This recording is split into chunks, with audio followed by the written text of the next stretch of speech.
మన మధ్యలో ఉన్నారు రత్నరాజు అన్న గారు. మన మధ్యలో ఉండడానికి దేవుడిచ్చిన కృపను బట్టి ప్రభువునకు వందనస్తులమైంచున్నాము. సమయంలో అన్నగారు దేవుని వాక్యము పంచుకుంటారు.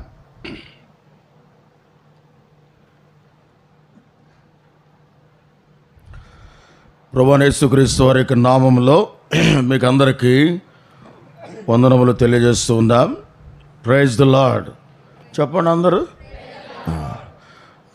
పాటలు ఎట్లా పాడుతున్నామంటే ఇక్కడ మ్యూజిక్ వీళ్ళదే వినబడుతూ ఉంది. మీరందరూ అట్లా కొంతమంది ఒక ఆయన అంటాడు పెదాల మీద పప్పులు వండుతారు, పెదాలు ఆడిస్తున్నారు అంతే. హృదయపూర్వకంగా పాడాలి. పాటల ద్వారా గొప్ప ఉజ్జీవాన్ని కలిగిస్తాయి. మరి సియోను పాటలు అర్థవంతమైనది. సియోను పాటలన్నీ కూడా అనుభవాలతో రాయబడిన పాటలు. ఈ పాటలన్నీ వర్తమానాలు.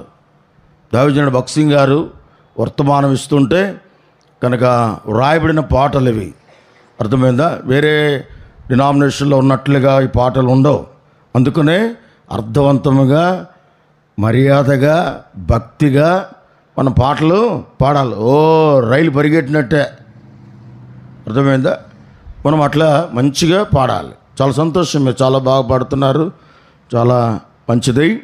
మరి గుంటకల్లో ఉన్న దేవుని ప్రజలు కనుక మిమ్మల్ని అందరిని చూడడం మాకెంతో ధన్యత. మరి చాలా కాలం నుంచి ప్రార్థన చేశాం. దేవుని దాసులు మరి శాంసన్ అన్న మరి ప్రాంతానికి వెళ్ళమని కోరారు. ఆ రీతిగా ఈ స్థలానికి రావడం జరిగింది. ఇక్కడ కూడా బేతేలు ప్రార్థనా మందిరం, బేతేలులో దేవుని యొక్క ప్రత్యక్షత ఉంది, బేతేలులో దేవుని సన్నిధి ఉంది అనేది వాస్తవమైన సంగతి.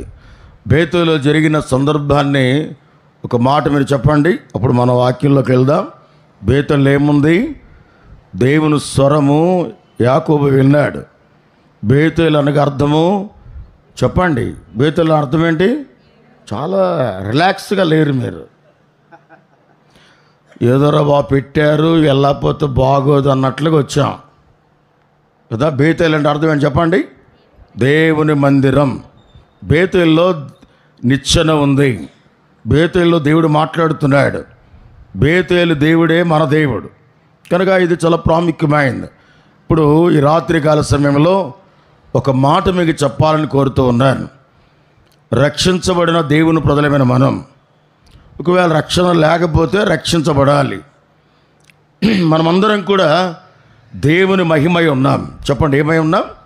చెప్పండి ఏమై ఉన్నాం? మనం దేవుని మహిమ కనుక మన అందరం కూడా మనకందరికి వాక్యం బాగా తెలుసు. మనకు అన్ని సంగతులు మనకు తెలుసు. ఈ లోకంలో నువ్వు దేవుని మహిమకరంగా ఉండాలి, నీ కుటుంబము దేవుని మహిమకరంగా ఉండాలి, నీ బిడ్డలు దేవుని మహిమకరంగా ఉండాలి, నీ జీవితము దేవుని మహిమకరంగా ఉండాలి, దేవుని మందిరము దేవుని మహిమతో నింపబడాలి, నీ దేహము దేవుని మహిమతో ఉండాలి. ఎందుకంటే దేవుని వాక్యంలో మనం చూస్తాం, మీరు విలువ పెట్టి కొనబడిన వారి కనుక చెప్పండి మీ దేహముతో దేవుని ఏం చేయాలా? మహిమపరచాలి. మీ దేహముతో పాపం చేయకూడదు. మీ దేహము దేవునికి ఆలయం కనుక ఇది చాలా ప్రాముఖ్యమైనది. కనుక అందుకని ఈ రాత్రి ఒక వ్యక్తి దేవునికి మహిమ ఎట్లా తీసుకురాగలడు? ఒక 7 విషయాలు మనం జ్ఞాపకం చేసుకుంటాం. రండి. యెషయా గ్రంథం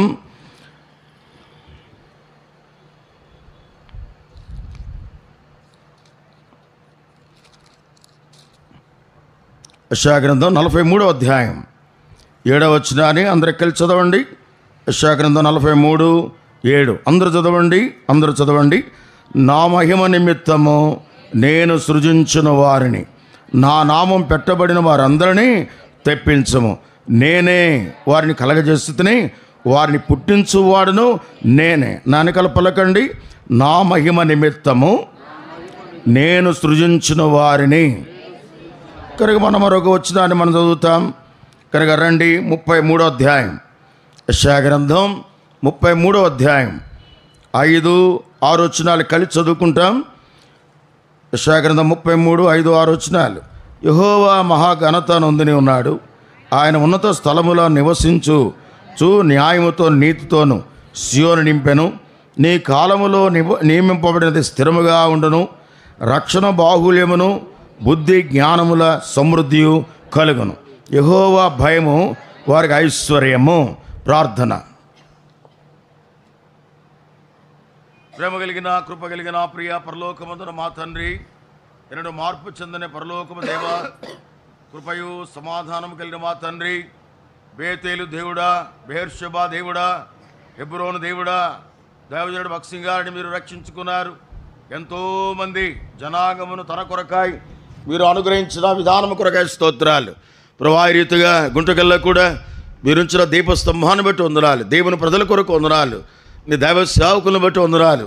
నీ దాసుడు లాజరస్ గారిని ప్రభా సోదరి బిడ్డల కొరకే ప్రార్థిస్తూ ఉన్నాం. స్థానిక సంఘం ప్రభా పెద్దలైన వారు, వారి కుటుంబాలు, ప్రభా విశ్వాసులు, వారి కుటుంబాలు, ప్రభారందరూ బట్టి వందనములు చెల్లిస్తూ ఉన్నాం. ఇంతవరకు పాటల ద్వారా మీరు మహిమ పొందినందుకు స్తోత్రాలు. ప్రభా మా మధ్యలో మీరు నందుకు వందనాలు. ప్రభా బేతేల్లో యాకోబు కలిగి ఉన్న గంభీరమైన ఆ దర్శనాన్ని బట్టి వందనములు చెల్లిస్తూ ఉన్నాం. ఈ బేతేల్లో కూడా నీ సింహాసనం ఉంచండి, నీ నిచ్చెన ఇక్కడ ఉంచండి, నీ మహిమ ఇక్కడ ఉంచండి, నీ ప్రభావం ఇక్కడ ఉంచండి. నీ మహిమకరముగా ఈ లోకంలో మేమందరం జీవించడానికి కొరకాయ్ కృప చూపించవలసిందిగా ప్రార్థిస్తూ ఉంటున్నాం.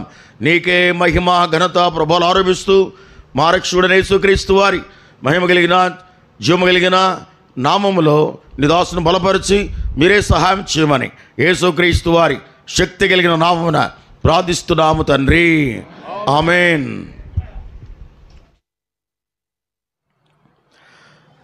రెండు వచనాలు మనం చదువుతూ వచ్చాం. ఒకటి, దేవుని భయము కలిగి ఉంటే వారు ఐశ్వర్యవంతులు అవుతారు. ఈ లోకంలో ధనం అందరికి అవసరం, ఐశ్వర్యం అందరికి అవసరం. అయితే ఈ లోకంలో శరీర సంబంధమైన వాటి కొరకు కాదు, కానీ ఆత్మీయంగా స్పిరిచువల్గా మనము ఉన్నతమైన అనుభవంలోనికి వచ్చే వారముగా ఉండాలి. కనుక మన ఈ దినాలన్నీ కూడా భయంకరమైన దినాలు, దేవుడు రాకడ దినాలు. ఆయన ఎప్పుడు వస్తాడో మనకు తెలియదు. మనం ఎప్పుడు లోకాన్ని వదిలిపెడతామో మనకు తెలియదు. కనుక అందుకనే దావీదు ఇట్లా అంటాడు, ఏమన్నాడు? తెలుపుము నా అంతమునకు, తెలుపుము నా ఆయువు ఎంతో, తెలుపుము నా అంతమునకు. తపాడనందరూ. ఆయువు ఎంతో తెలుపుము, ఎంతల్పుడను తెలుపుము, ఎంతల్పుడను విరిగి నలిగియున్నాను నేను, విరిగి నలిగియున్నాను. ఎంత అద్భుతమైన పాట ఇది. దావీదు అడుగుతున్నాడు, అయ్యా తెలుపు నా జీవితం యొక్క పరిమాణం, నా టైం. దేవుడు మన పుట్టుక కనుక ప్రతివాడు పుట్టినరోజు జరుపుకుంటాడు. బతికినప్పుడు పోయే రోజు మనకు తెలియదు కనుక జరుపుకోం. మనం పోయిన తర్వాత జరుపుకుంటారు, దానివల్ల ఉపయోగము లేదు. అర్థమైందా? అందుకనే వాడి జీవితంలో జ్ఞాపకం చేసుకుంది. దావీదు అన్నాడు, నేను పోయే రోజు ఎప్పుడో నాకు తెలియదు కనుక నాకు తెలియపరచు.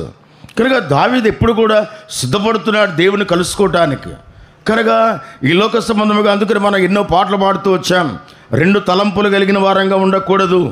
కనుక ఎంత అద్భుతమైన పాట అది. కనుక ఇక్కడ మనం చదువుతూ ఉన్నాం. కనుక సియోన్లో దేవుని యొక్క న్యాయం, సియోన్లో దేవుని యొక్క నీతి నింపేవాడిగా ఉంటూ ఉన్నాడు.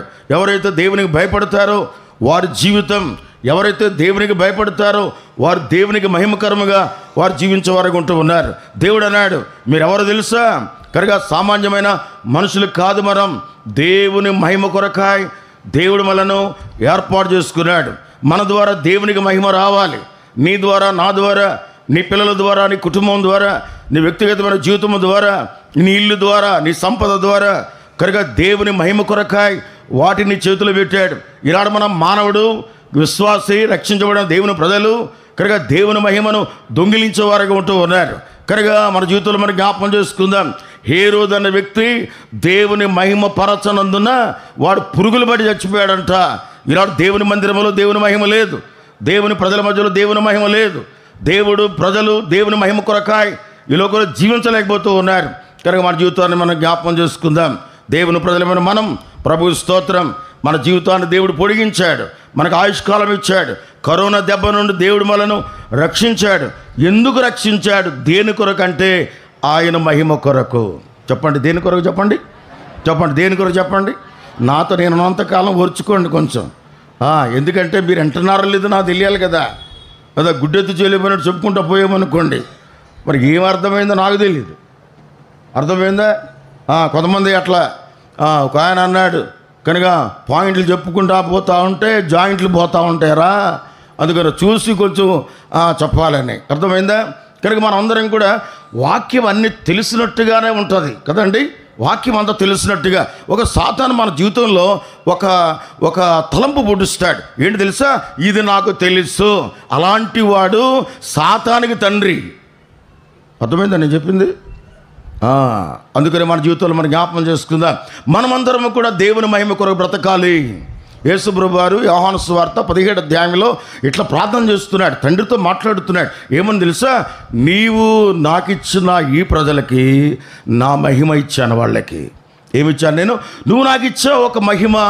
ఆ మహిమ నీ బిడ్డలకు ఇస్తున్నాను. నేను నీ బిడ్డలకు మహిమ ఇవ్వడానికే నేను కలువరి శిలువ మరణం పొందుతూ వస్తున్నాను.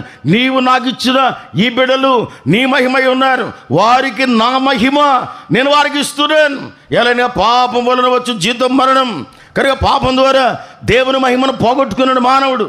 పాపం ద్వారా దేవుని సన్నిధిని పోగొట్టుకున్నాడు. పాపం ద్వారా దేవుని యొక్క సహవాసం పోగొట్టుకున్నాడు. పాపం ద్వారా దేవుని మహిమను పోగొట్టుకున్నాడు. ఎలాగనగా అందరూ పాపము చేసి ఆ పాపం వలన ఏం పోగొట్టుకున్నారంట? దేవుని మహిమను పోగొట్టుకున్నారు. రండి దేవుని వాక్యముల నుండి మనం చదువుతాం. కనుక ఈ మాట చదవండి. 43వ అధ్యాయం 7వ వచనం. ఎవరైతే దేవునికి భయపడతారో నా తలపు ఏంటంటే వారు దేవునికి మహిమకరంగా బ్రతుకుతారు. వారి దినములన్నీ కూడా దేవునికి మహిమే తీసుకొని వస్తారు. వారి జీవితము ద్వారా, వారి కుటుంబము ద్వారా, వారి బిడ్డల ద్వారా కనుక దేవునికి మహిమ తీసుకురావాలి. నువ్వు ఎవరో తెలుసా? దేవుని మహిమ అయ్యున్నావు. కనుక 43వ అధ్యాయం 7వ వచనంలో ఇక్కడ మాట చదువుతాం. నా మహిమ నిమిత్తము నేను సృజించిన వారిని. ఎంత అద్భుతమైన మాట ఇది! నేను మిమ్మల్ని ఎందుకు సృజించానో తెలుసా? మీ కొరకు ఈ భూమిని, మీ కొరకు ఆకాశమును, మీ కొరకు సమస్తమును, సూర్య చంద్ర నక్షత్రాదులను మీ కొరకు నేను కలగజేశాను. నేను దేవదూతలు అడుగుతున్నారు, అయ్యా దేవుడా, ఈ సృష్టి యావత్తు ఎవరి కొరకు చేశారు? నా పోలికలో ఒక మానవుడు కనుక భూమి మీదకి రాబోతున్నాడు. ఆ మానవుడు ద్వారా నేను మహిమ పొందాలి. దేవదూతలారా, మీరు పాపం చేశారు, మీరు పాపం చేసి పడద్రోయబడ్డారు కనుక నా మహిమ పోయింది. ఈనాడు మన జీవితంలో దేవుని మహిమను మనం ఈ లోకంలో దొంగిలించే వారుగా ఉంటున్నాం. ఎక్కడ చూడండి దేవుని బిడలు దేవుని మహిమ కొరకే బ్రతకడం లేదు. ఒకవేళ గుంటకల్లో ఉన్న దేవునికి ప్రజలరా, మీరు దేవుని మహిమ కొరకు బ్రతుకుతే దేవునికి మహిమ, దేవునికి స్తోత్రం.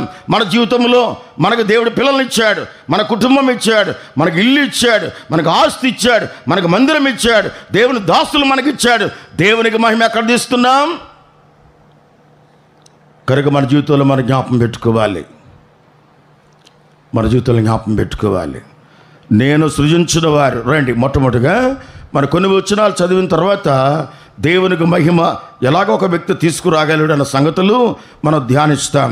ఎఫెసీయులకు రాసిన పత్రిక 3వ అధ్యాయం 21వ వచనం ఎవరైనా దయచేసి అందించండి, చదవండి.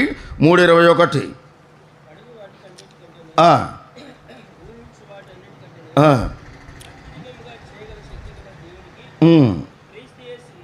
క్రీస్తు యేసు మూలముగా సంఘములో తరతరములు సదాకాలము మహిమ కలుగునుగాక. ఇప్పుడు మనకు అర్థమైంది ఏంటంటే దేవుని సంఘములో దేవుని మహిమ తరతరములు ఉండాలి. హెబ్రోను ప్రతిష్ఠ దినమున దైవజనులు భక్సింగ్ గారు వర్తమానం మీరు వింటే అక్కడ ఒక మాట ఆయన అన్నాడు, నీ తేజో మహిమ నిలి స్థలమును నేను ప్రేమించుస్తున్నాను. దేవుని మందిరం అంటే దేవుని మహిమ ఉండే స్థలం. దేవుని మందిరం అంటే వేరే వాటి కొరకు కాదు. దేవుని మందిరం దేవుని మహిమతో నింపబడాలి. ఆ వర్తమానం మీరు వినండి. ఇప్పటికీ ఆ వర్తమానంలో జీవం ఉంది. వర్తమానం వినండి. దైవజనులు భక్సింగ్ గారి యొక్క పుస్తకాలు చదవండి. ఇప్పటికీ ఆ జీవం ఉంది. అందుకేనా మనం క్షేమంగా ఉన్నాం. అందుకే దేవుని కృప, ఆ దైవజనుడి యొక్క విశ్వాసం, ఆ దైవజనుడి యొక్క ప్రార్థన, ఆ దైవజనుడి యొక్క సేవ పరిస్థితులన్నీ కూడా మనము ఈ లోకములో ఇలాగున్నామంటే ఆయన సేవా ఫలం. కాదంటారా అవునంటారా? చెప్పండి, కాదా అవునా? అవును, ఈనాడు ఆయన మనకు నేర్పింది ఒకటే, దేవుని కొరకు బ్రతకండి, దేవుని కొరకు బ్రతికించండి. ఈనాడు మన జీవితాలు జ్ఞాపకం చేసుకుందాం. ఈనాడు రకరకాల పరిస్థితులు మనకు వచ్చేస్తాయి, అవన్నీ మనం పట్టించుకోనక్కర్లా. నువ్వు నేను మనం అందరం దేవుని మహిమై ఉన్నాం అన్న సంగతి గుర్తుపెట్టుకోవాలి. దేవుని సంఘంలో తరతరాలు దేవునికి మహిమ ఉండాలి. 1 కొరింథీ 10వ అధ్యాయం 31వ వచనం. 1 కొరింథీ 10వ అధ్యాయం 31వ వచనం చదవండి.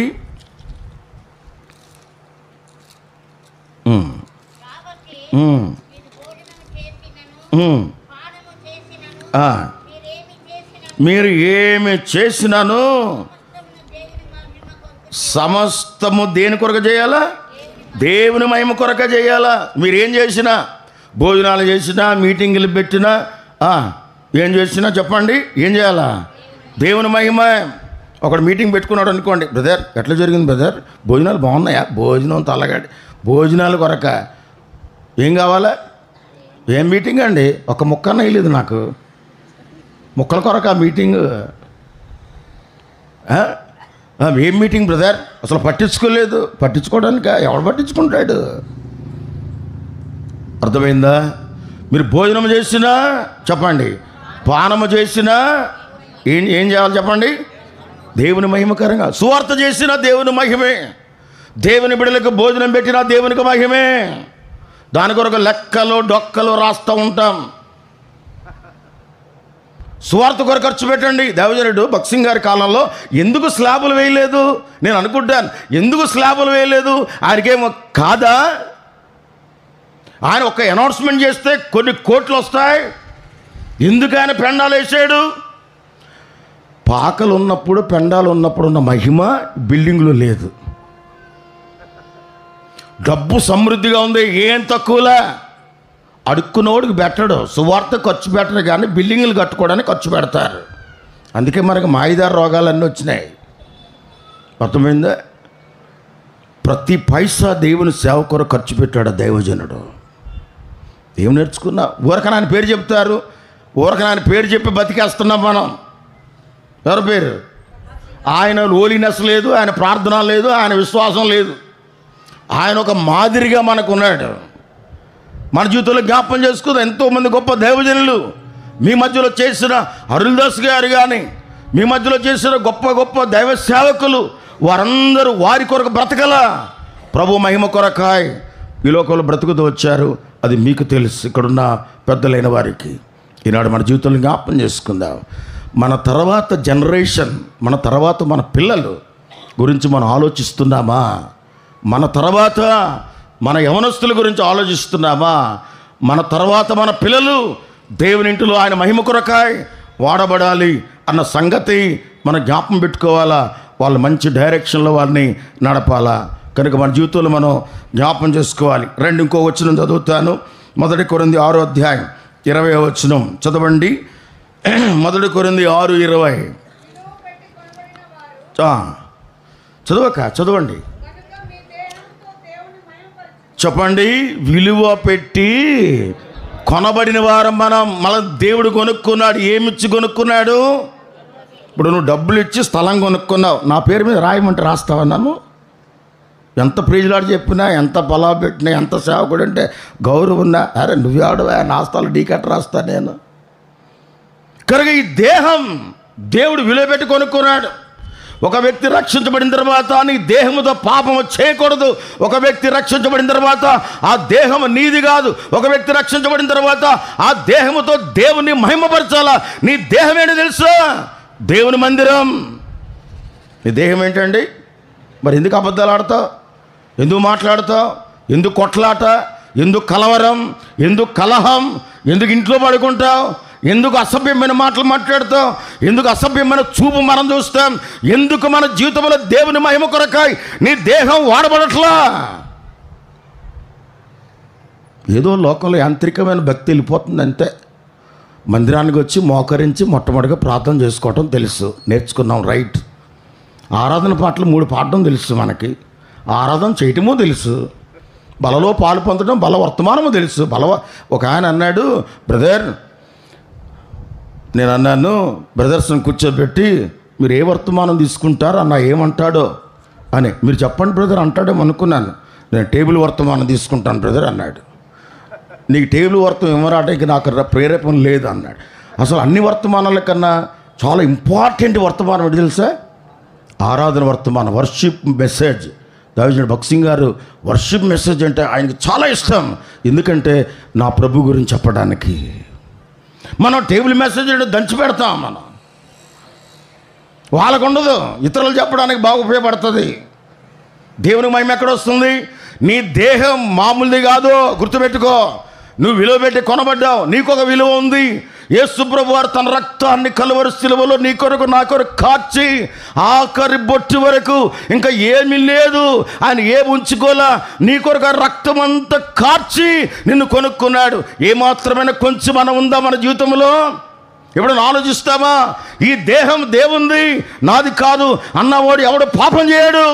ఈ దేహము దేవుంది అన్నవాడు ఎవడు పాపాన్ని పరిగెత్తడు. ఈ దేహము దేవుంది అన్నవాడు ఎవడు కూడా అబద్ధాలు మాట్లాడు. ఈ దేహం దేవుని కొరకే ఖర్చు పెట్టడానికి ఇష్టపడతాడు.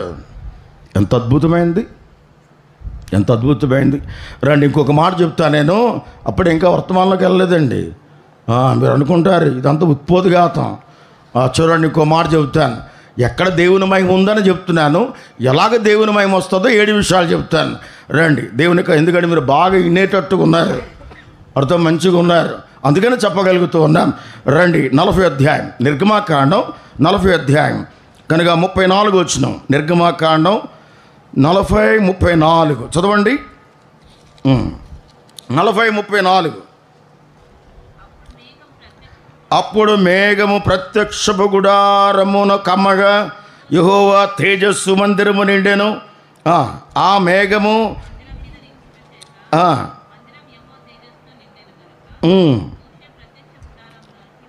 కనుక ఇక్కడ ప్రత్యక్ష గుడారము దేంతో నింపబడింది చెప్పండి అన్న, చెప్పండి అన్న.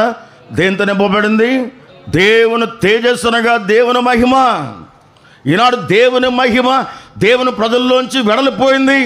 కనుక సమయలి కాలంలో, కనుక ఏలి కాలంలో ఏలి కుమారులు చేసిన భయంకరమైన నీచమైన కార్యాలను బట్టి దేవుని మహిమ వెడలిపోయింది, మందస్సం పట్టబడింది, ఎంతో భయంకరమైన అపవిత్రత జరిగింది.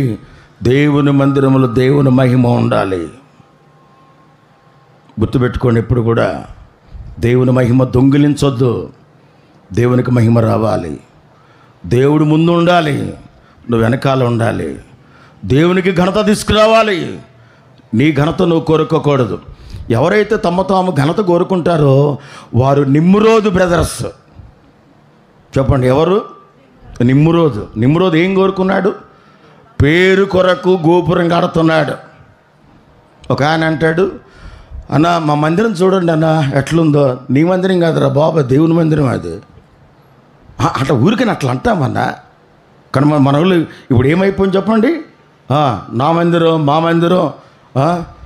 ఒక ఆయన ప్రార్థన చేస్తాడు, ప్రభా మా సంఘాన్ని దీవించు. అరే బాబు, సంఘం యేసు ప్రభుది, మా సంఘాన్ని దీవించు, మా మధ్యలో ఉన్న దేవుని ప్రజలను దీవించు అని ప్రార్థన చేయాలా. అరవిందం గారు ఎప్పుడు ఒప్పుకునేవాడు కాదు. ఒకవేళ ఆరాధన చేస్తే కూడా ఆ దేవుజనుడు ఇట్లా చెప్పాడు. కొన్నిసార్లు లాస్ట్లో మనం ఒక పదం ఉపయోగిస్తాం. చెప్పండి, మీరు చాలా మంచివాళ్ళు. ఒక పదం ఉపయోగిస్తాం, ఆరాధన చేసిన తర్వాత ఒక పదం ఉపయోగిస్తాం, అది మనకు ఊత పదం అయిపోయింది. చెప్పండి, ఏమీ లేని దాన్ని ప్రభా ఈ కొద్ది స్తుతి ఆరాధన నీకు. అప్పుడు అరవింద చేనవరమే ఏమీ లేదా? అడుక్కు తిన్న వాళ్ళకి చేశాడు దేవుడు నిన్ను. ఏమీ లేదా నీకు? ఎందుకన్నమాట అది మనకేమైందంట? ఊత పదమైంది. ఎన్నో సంవత్సరాల క్రితం నేను ఉన్న ఆ వర్తమానం నా మధ్యలో ఉంది. ప్రభువా మీరు ఇచ్చిన కృపకాయ స్తోత్రం. నీకేమన్నా ఉంటా ఇచ్చేస్తావు మందిరానికి? ఏమండి ప్రభువా నావన్నీ పాట పాడతాం. మనం ఏం పాట పాడతాం?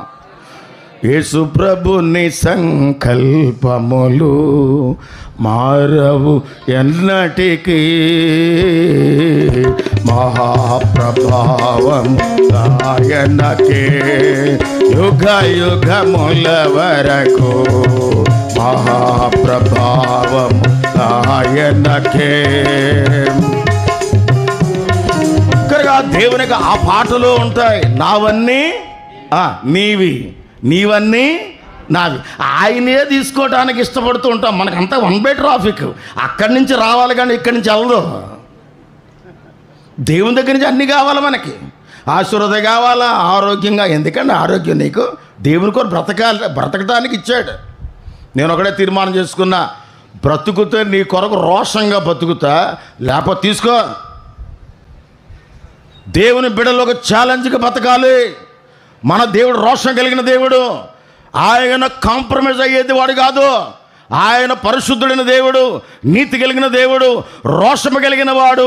అదే రోషం ఏలియాలోకి వచ్చింది, అదే రోషం దేవుడు భక్సింగ్ గారికి వచ్చింది, అదే రోషం భక్సింగ్ గారి యొక్క కోవర్కర్స్కి కొంతమందికి వచ్చింది, అందరికి కాదు.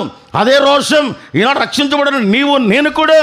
బెర్షెబాలో ఉన్న దేవుని బిడ్డలు, బేతేల్లో ఉన్న దేవుని బిడ్డలు అదే రోషముతో ప్రభు కొరకాయ్ మరి ఈ లోకంలో బ్రతకాలి. బ్రతుకుట క్రీస్తే, చావైతే నాకు లాభం. ఎందుకు లాభం చెప్పండి? ఇక్కడ కన్ను మూస్తే అక్కడికి వెళ్తాం. ఈ భూమి మీద నా తలంపు ఏంటంటే, మనము మన కుటుంబాలు దేవుని మహిమ కొరకాయ మనం బ్రతకాలి.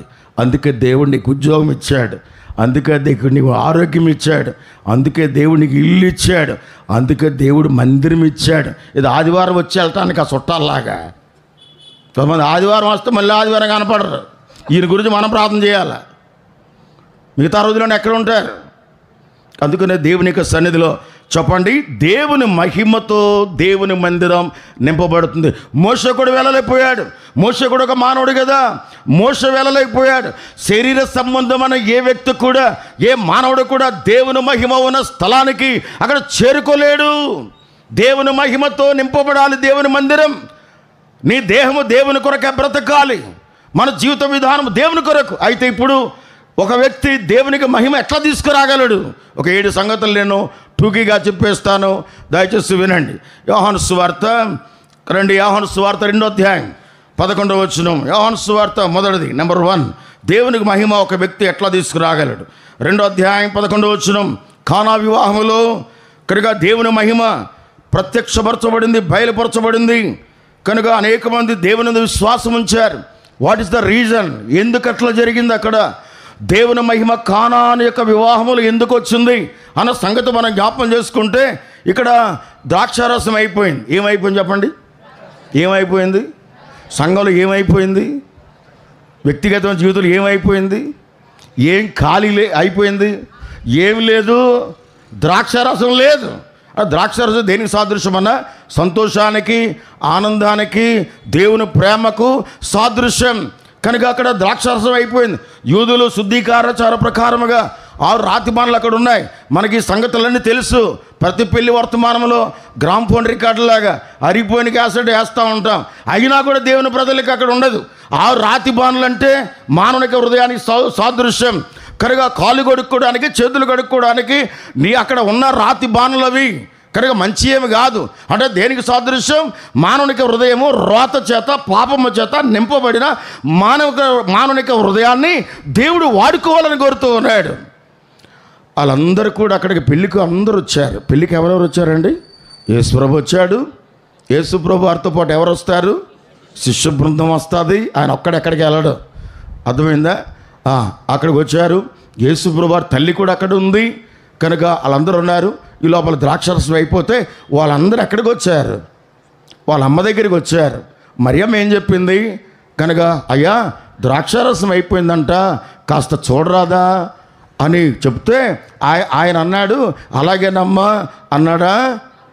నా సమయంలో నేను చేస్తా. దేవుడికి మన విషయంలో ఏదైనా చేయాలంటే దేవునికి సమయం కావాలి. దేవుని సమయానికి కూడా అప్పగించుకోవాలి. దేవుని సమయం ఇవ్వం. ఒకసారి అరవిందం గారు, అంకుల్ గారు నన్ను అడిగారు, దేవుడు నీతో మాట్లాడా అన్నాడు. దేవుడినితో నాతో మాట్లాడా? రోజు మాట్లాడతాడండి. ఈరోజు ఏం మాట్లాడాడు అన్నాడు. ఏం మాట్లాడలేదు. బైబిల్ చదివావా అన్నాడు. చదివాను. అక్కడ ఏం మాట్లాడాడు నీతో? నాకు ఆన్సర్ లేదు. అప్పుడు అన్నాడు, 2-3 సార్లు అధ్యాయం చదవాలి, ముందుకి వెనక్కి చదవాలి. చదివిన తర్వాత ప్రార్థన చేయాలి. ప్రార్థన ఎట్లా చేస్తావు నువ్వు అన్నాడు. నేను అన్నాను, మామూలుగానే ప్రార్థన చేస్తాం. నువ్వు ఏదైతే చదివావో తెరిచి ఉంచి మోకాళ్ళ మీద ఉండి నీ దేవుని సన్నిధిలో ధ్యానిస్తూ నువ్వు ప్రార్థన చేస్తే దేవుని స్వరం నువ్వు వింటావు. ఆ రోజు నుంచి మొదలుపెట్టాను నేను అట్లా. ఆయన నేర్పించారు. మన జీవితంలో మనం జ్ఞాపకం చేసుకుందాం. ఈరోజు దేవుడు నీతో మాట్లాడిన వచనం ఏమైనా ఉందా? ఈ ఉదయకాలం బైబిల్ చదివావు, ఉదయకాలం ప్రార్థన చేసావు, దేవుడు ఏం మాట్లాడాడు? దేవుడు మాట్లాడుతుంటే నువ్వు వినలేని వ్యక్తిగా ఉన్నావు. మనకున్న పెద్ద జబ్బు ఏంటంటే ప్రార్థన చేసి లేచి వెళ్ళిపోతాం. ప్రార్థన అయిన తర్వాత దేవుడి సన్నిధిలో కనిపెట్టాలంట ఆయన ఏం మాట్లాడతాడో. ఇప్పుడన్నా మనం నేర్చుకోవాలి. ప్రార్థన అయిన తర్వాత లేచి వెళ్ళకూడదు. మరొక నిమిషాలు మౌన ధ్యానంలో ఉండాలి. మన సహవాసులు ఎంత నేర్పించారు మనకి. మనం ఏం చేస్తాం? యేసుప్రభువా డ్యూటీకి వెళ్తున్నాను, కాపాడు ఆయన, మళ్ళీ చచ్చిపోతాను మధ్యలో, కనుక నన్ను కాపాడు, కుటుంబాన్ని కాపాడు. ఎంతసేపు కాపాడు కాపాడు కాపాడు. ఆయన మనకు హోంగార్డ్ లాగా. ఆయన బయటికి వెళ్తున్నాను కాపాడు. ప్రభా బయటికి వెళ్తున్నాను, వస్తానో లేదో తెలియదు, నీ చిత్తాన్ని నా పక్షంగా నెరవేర్చు అని ఎవడన్నా ప్రార్థన చేస్తాడని ఎవడు చేయడు. ఎందుకంటే భయం కదా. కనుక మన జీవితంలో అందరూ మరి జ్ఞాపకం చేసుకుందాం. ఇక్కడ జరిగిన సందర్భం ఏంటి? ఆయన ఏమన్నాడు తెలుసా? నా సమయంలో చేస్తాను నేను అని చెప్పిన తర్వాత ఈమె ఏం చెప్పిందంటే, ఆయన మీతో చెప్పినది చేయడు. ఈనాడు మనం చేసేది అదే చేయాలి. మనం ఆయన ఏం చెప్తాడో చేయాలి. దేవుడు ఏం చెప్తాడో చేస్తే కనుక ఎంత ఆశ్చర్యకర సంగతులు జరిగాయి. దేవుని మహిమ వివాహములో కనబడింది. దేవుని యందు అనేక మంది విశ్వసించారు. ఆ వివాహములు ఎంతో అద్భుతమైన కార్యాలు జరిగాయి. ఇలాంటి నీవు నిన్ను కూడా ఒకటే కారణం. మొదటి అంశం ఏంటంటే, దేవునికి మహిమ రావాలంటే దేవుని మాట వినాలి. ఎవరి మాట వినాలా? దేవుని. రాతి బాణల నిండా నీళ్ళతో నింపండి, అంచుల మట్టుగా నింపండి. కనుక దేవుని వాక్యమే చేత లేదా పరిశుద్ధాత్మ చేత మనం నింపబడాలి. దేవుని వాక్యమైన నీరు చేత మన హృదయాలు నింపబడాలి. దేవుని వాక్యాన్ని మనం అనుసరించాలి. ఆయన మాట వినాలి. నా మాట విని నన్ను పంపిన వాని యందు విశ్వాసం ఉంచువాడు నశింపక నిత్యజీవం పొందుతాడు. దేవుని మాట వినాలి. దేవుని మాట ద్వితోపదేశకాండం 28వ అధ్యాయంలో ఆయన మాట శ్రద్ధగా వినాలి. అబ్రహాం ఆయన మాట విన్నాడు, ఇస్సాకు ఆయన మాట విన్నాడు, యేసబు ఆయన మాట విన్నాడు. అక్కడగా మన పితరులైన వారు కనుక దేవుని మాట విన్నారు. ప్రభువా ఈ విషయంలో నీ మాట ఏంటి? ఈ కాన్వకేషన్ వస్తుంది, నీ మాట ఏంటి? ఒక వాగ్దానం చేతపట్టుకొని ఆ గొప్ప దేవజనుడు కాన్వకేషన్లు ఆరంభించాడు. ఏమీ లేవు, అద్భుతమైన మహిమ మనం చూస్తూ వచ్చాం. ఇలా మన జీవితంలో ఈనాడు దేవుని మాట వినడం లేదు. లోకస్తుల మాటలు మనం వింటున్నాం, అన్యుల మాట మనం వింటాం, దేవుని మాటను పక్కన పెట్టేశాం. అందుకే దేవుని మాట వినని కారణం చేత మనం దేవుని మహిమను పోగొట్టుకున్నాం. ఎవరైతే దేవుని మాట వింటారో, ఎవరైతే దేవుని మాటకు లోబడతారో, ఎవరైతే దేవుని మాటకు ప్రాధాన్యత ఇస్తారో వారి ద్వారా దేవునికి ఏమొస్తుందో చెప్పండి? మహిమ. అనేక మంది విశ్వసిస్తారు. ఇది మొదటిది. రెండో చదవండి, దేవుని మహిమ ఎట్లా వస్తుందో మనకి జీవితంలో. లూకాసు వార్త 8వ అధ్యాయం 43వ వచనం. లూకాసు వార్త 8:43. త్వరగా ముగిస్తారు రండి. 8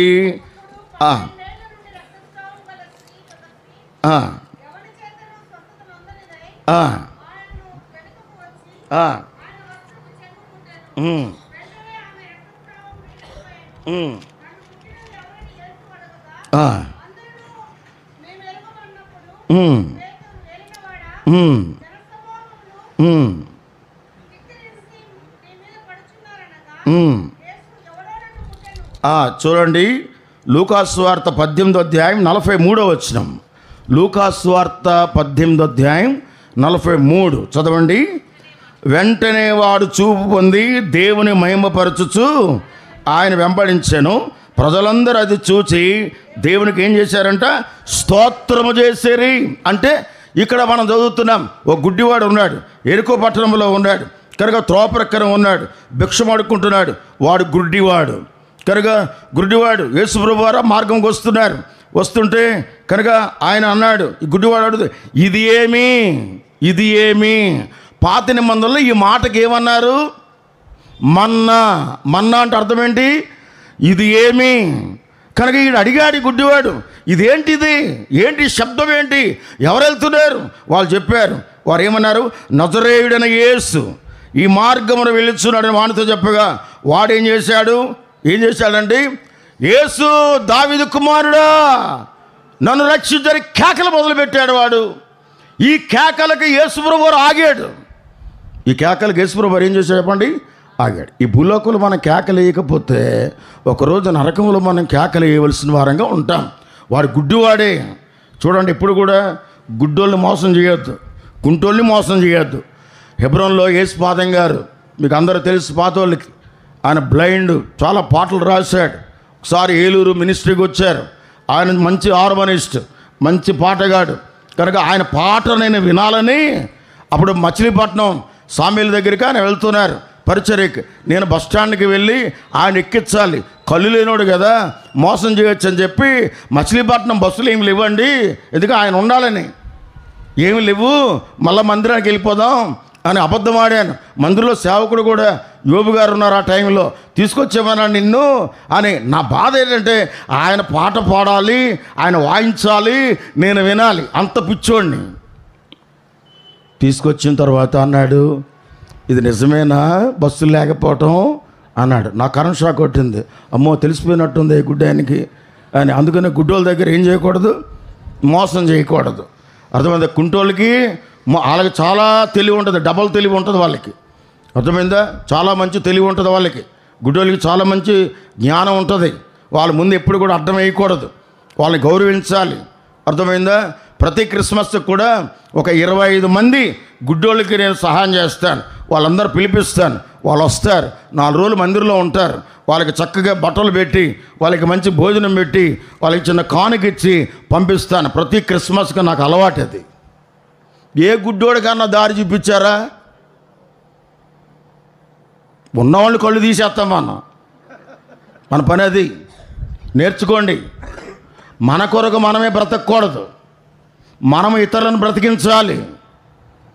మనం సహాయం చేస్తే వాడు దేవుని దగ్గరికి వచ్చేటట్లుగా ఉండాలి మన సహాయం కనుక. అందుకని ఇక్కడ ఈ గుడ్డివాడు ఏం చేస్తున్నాడు?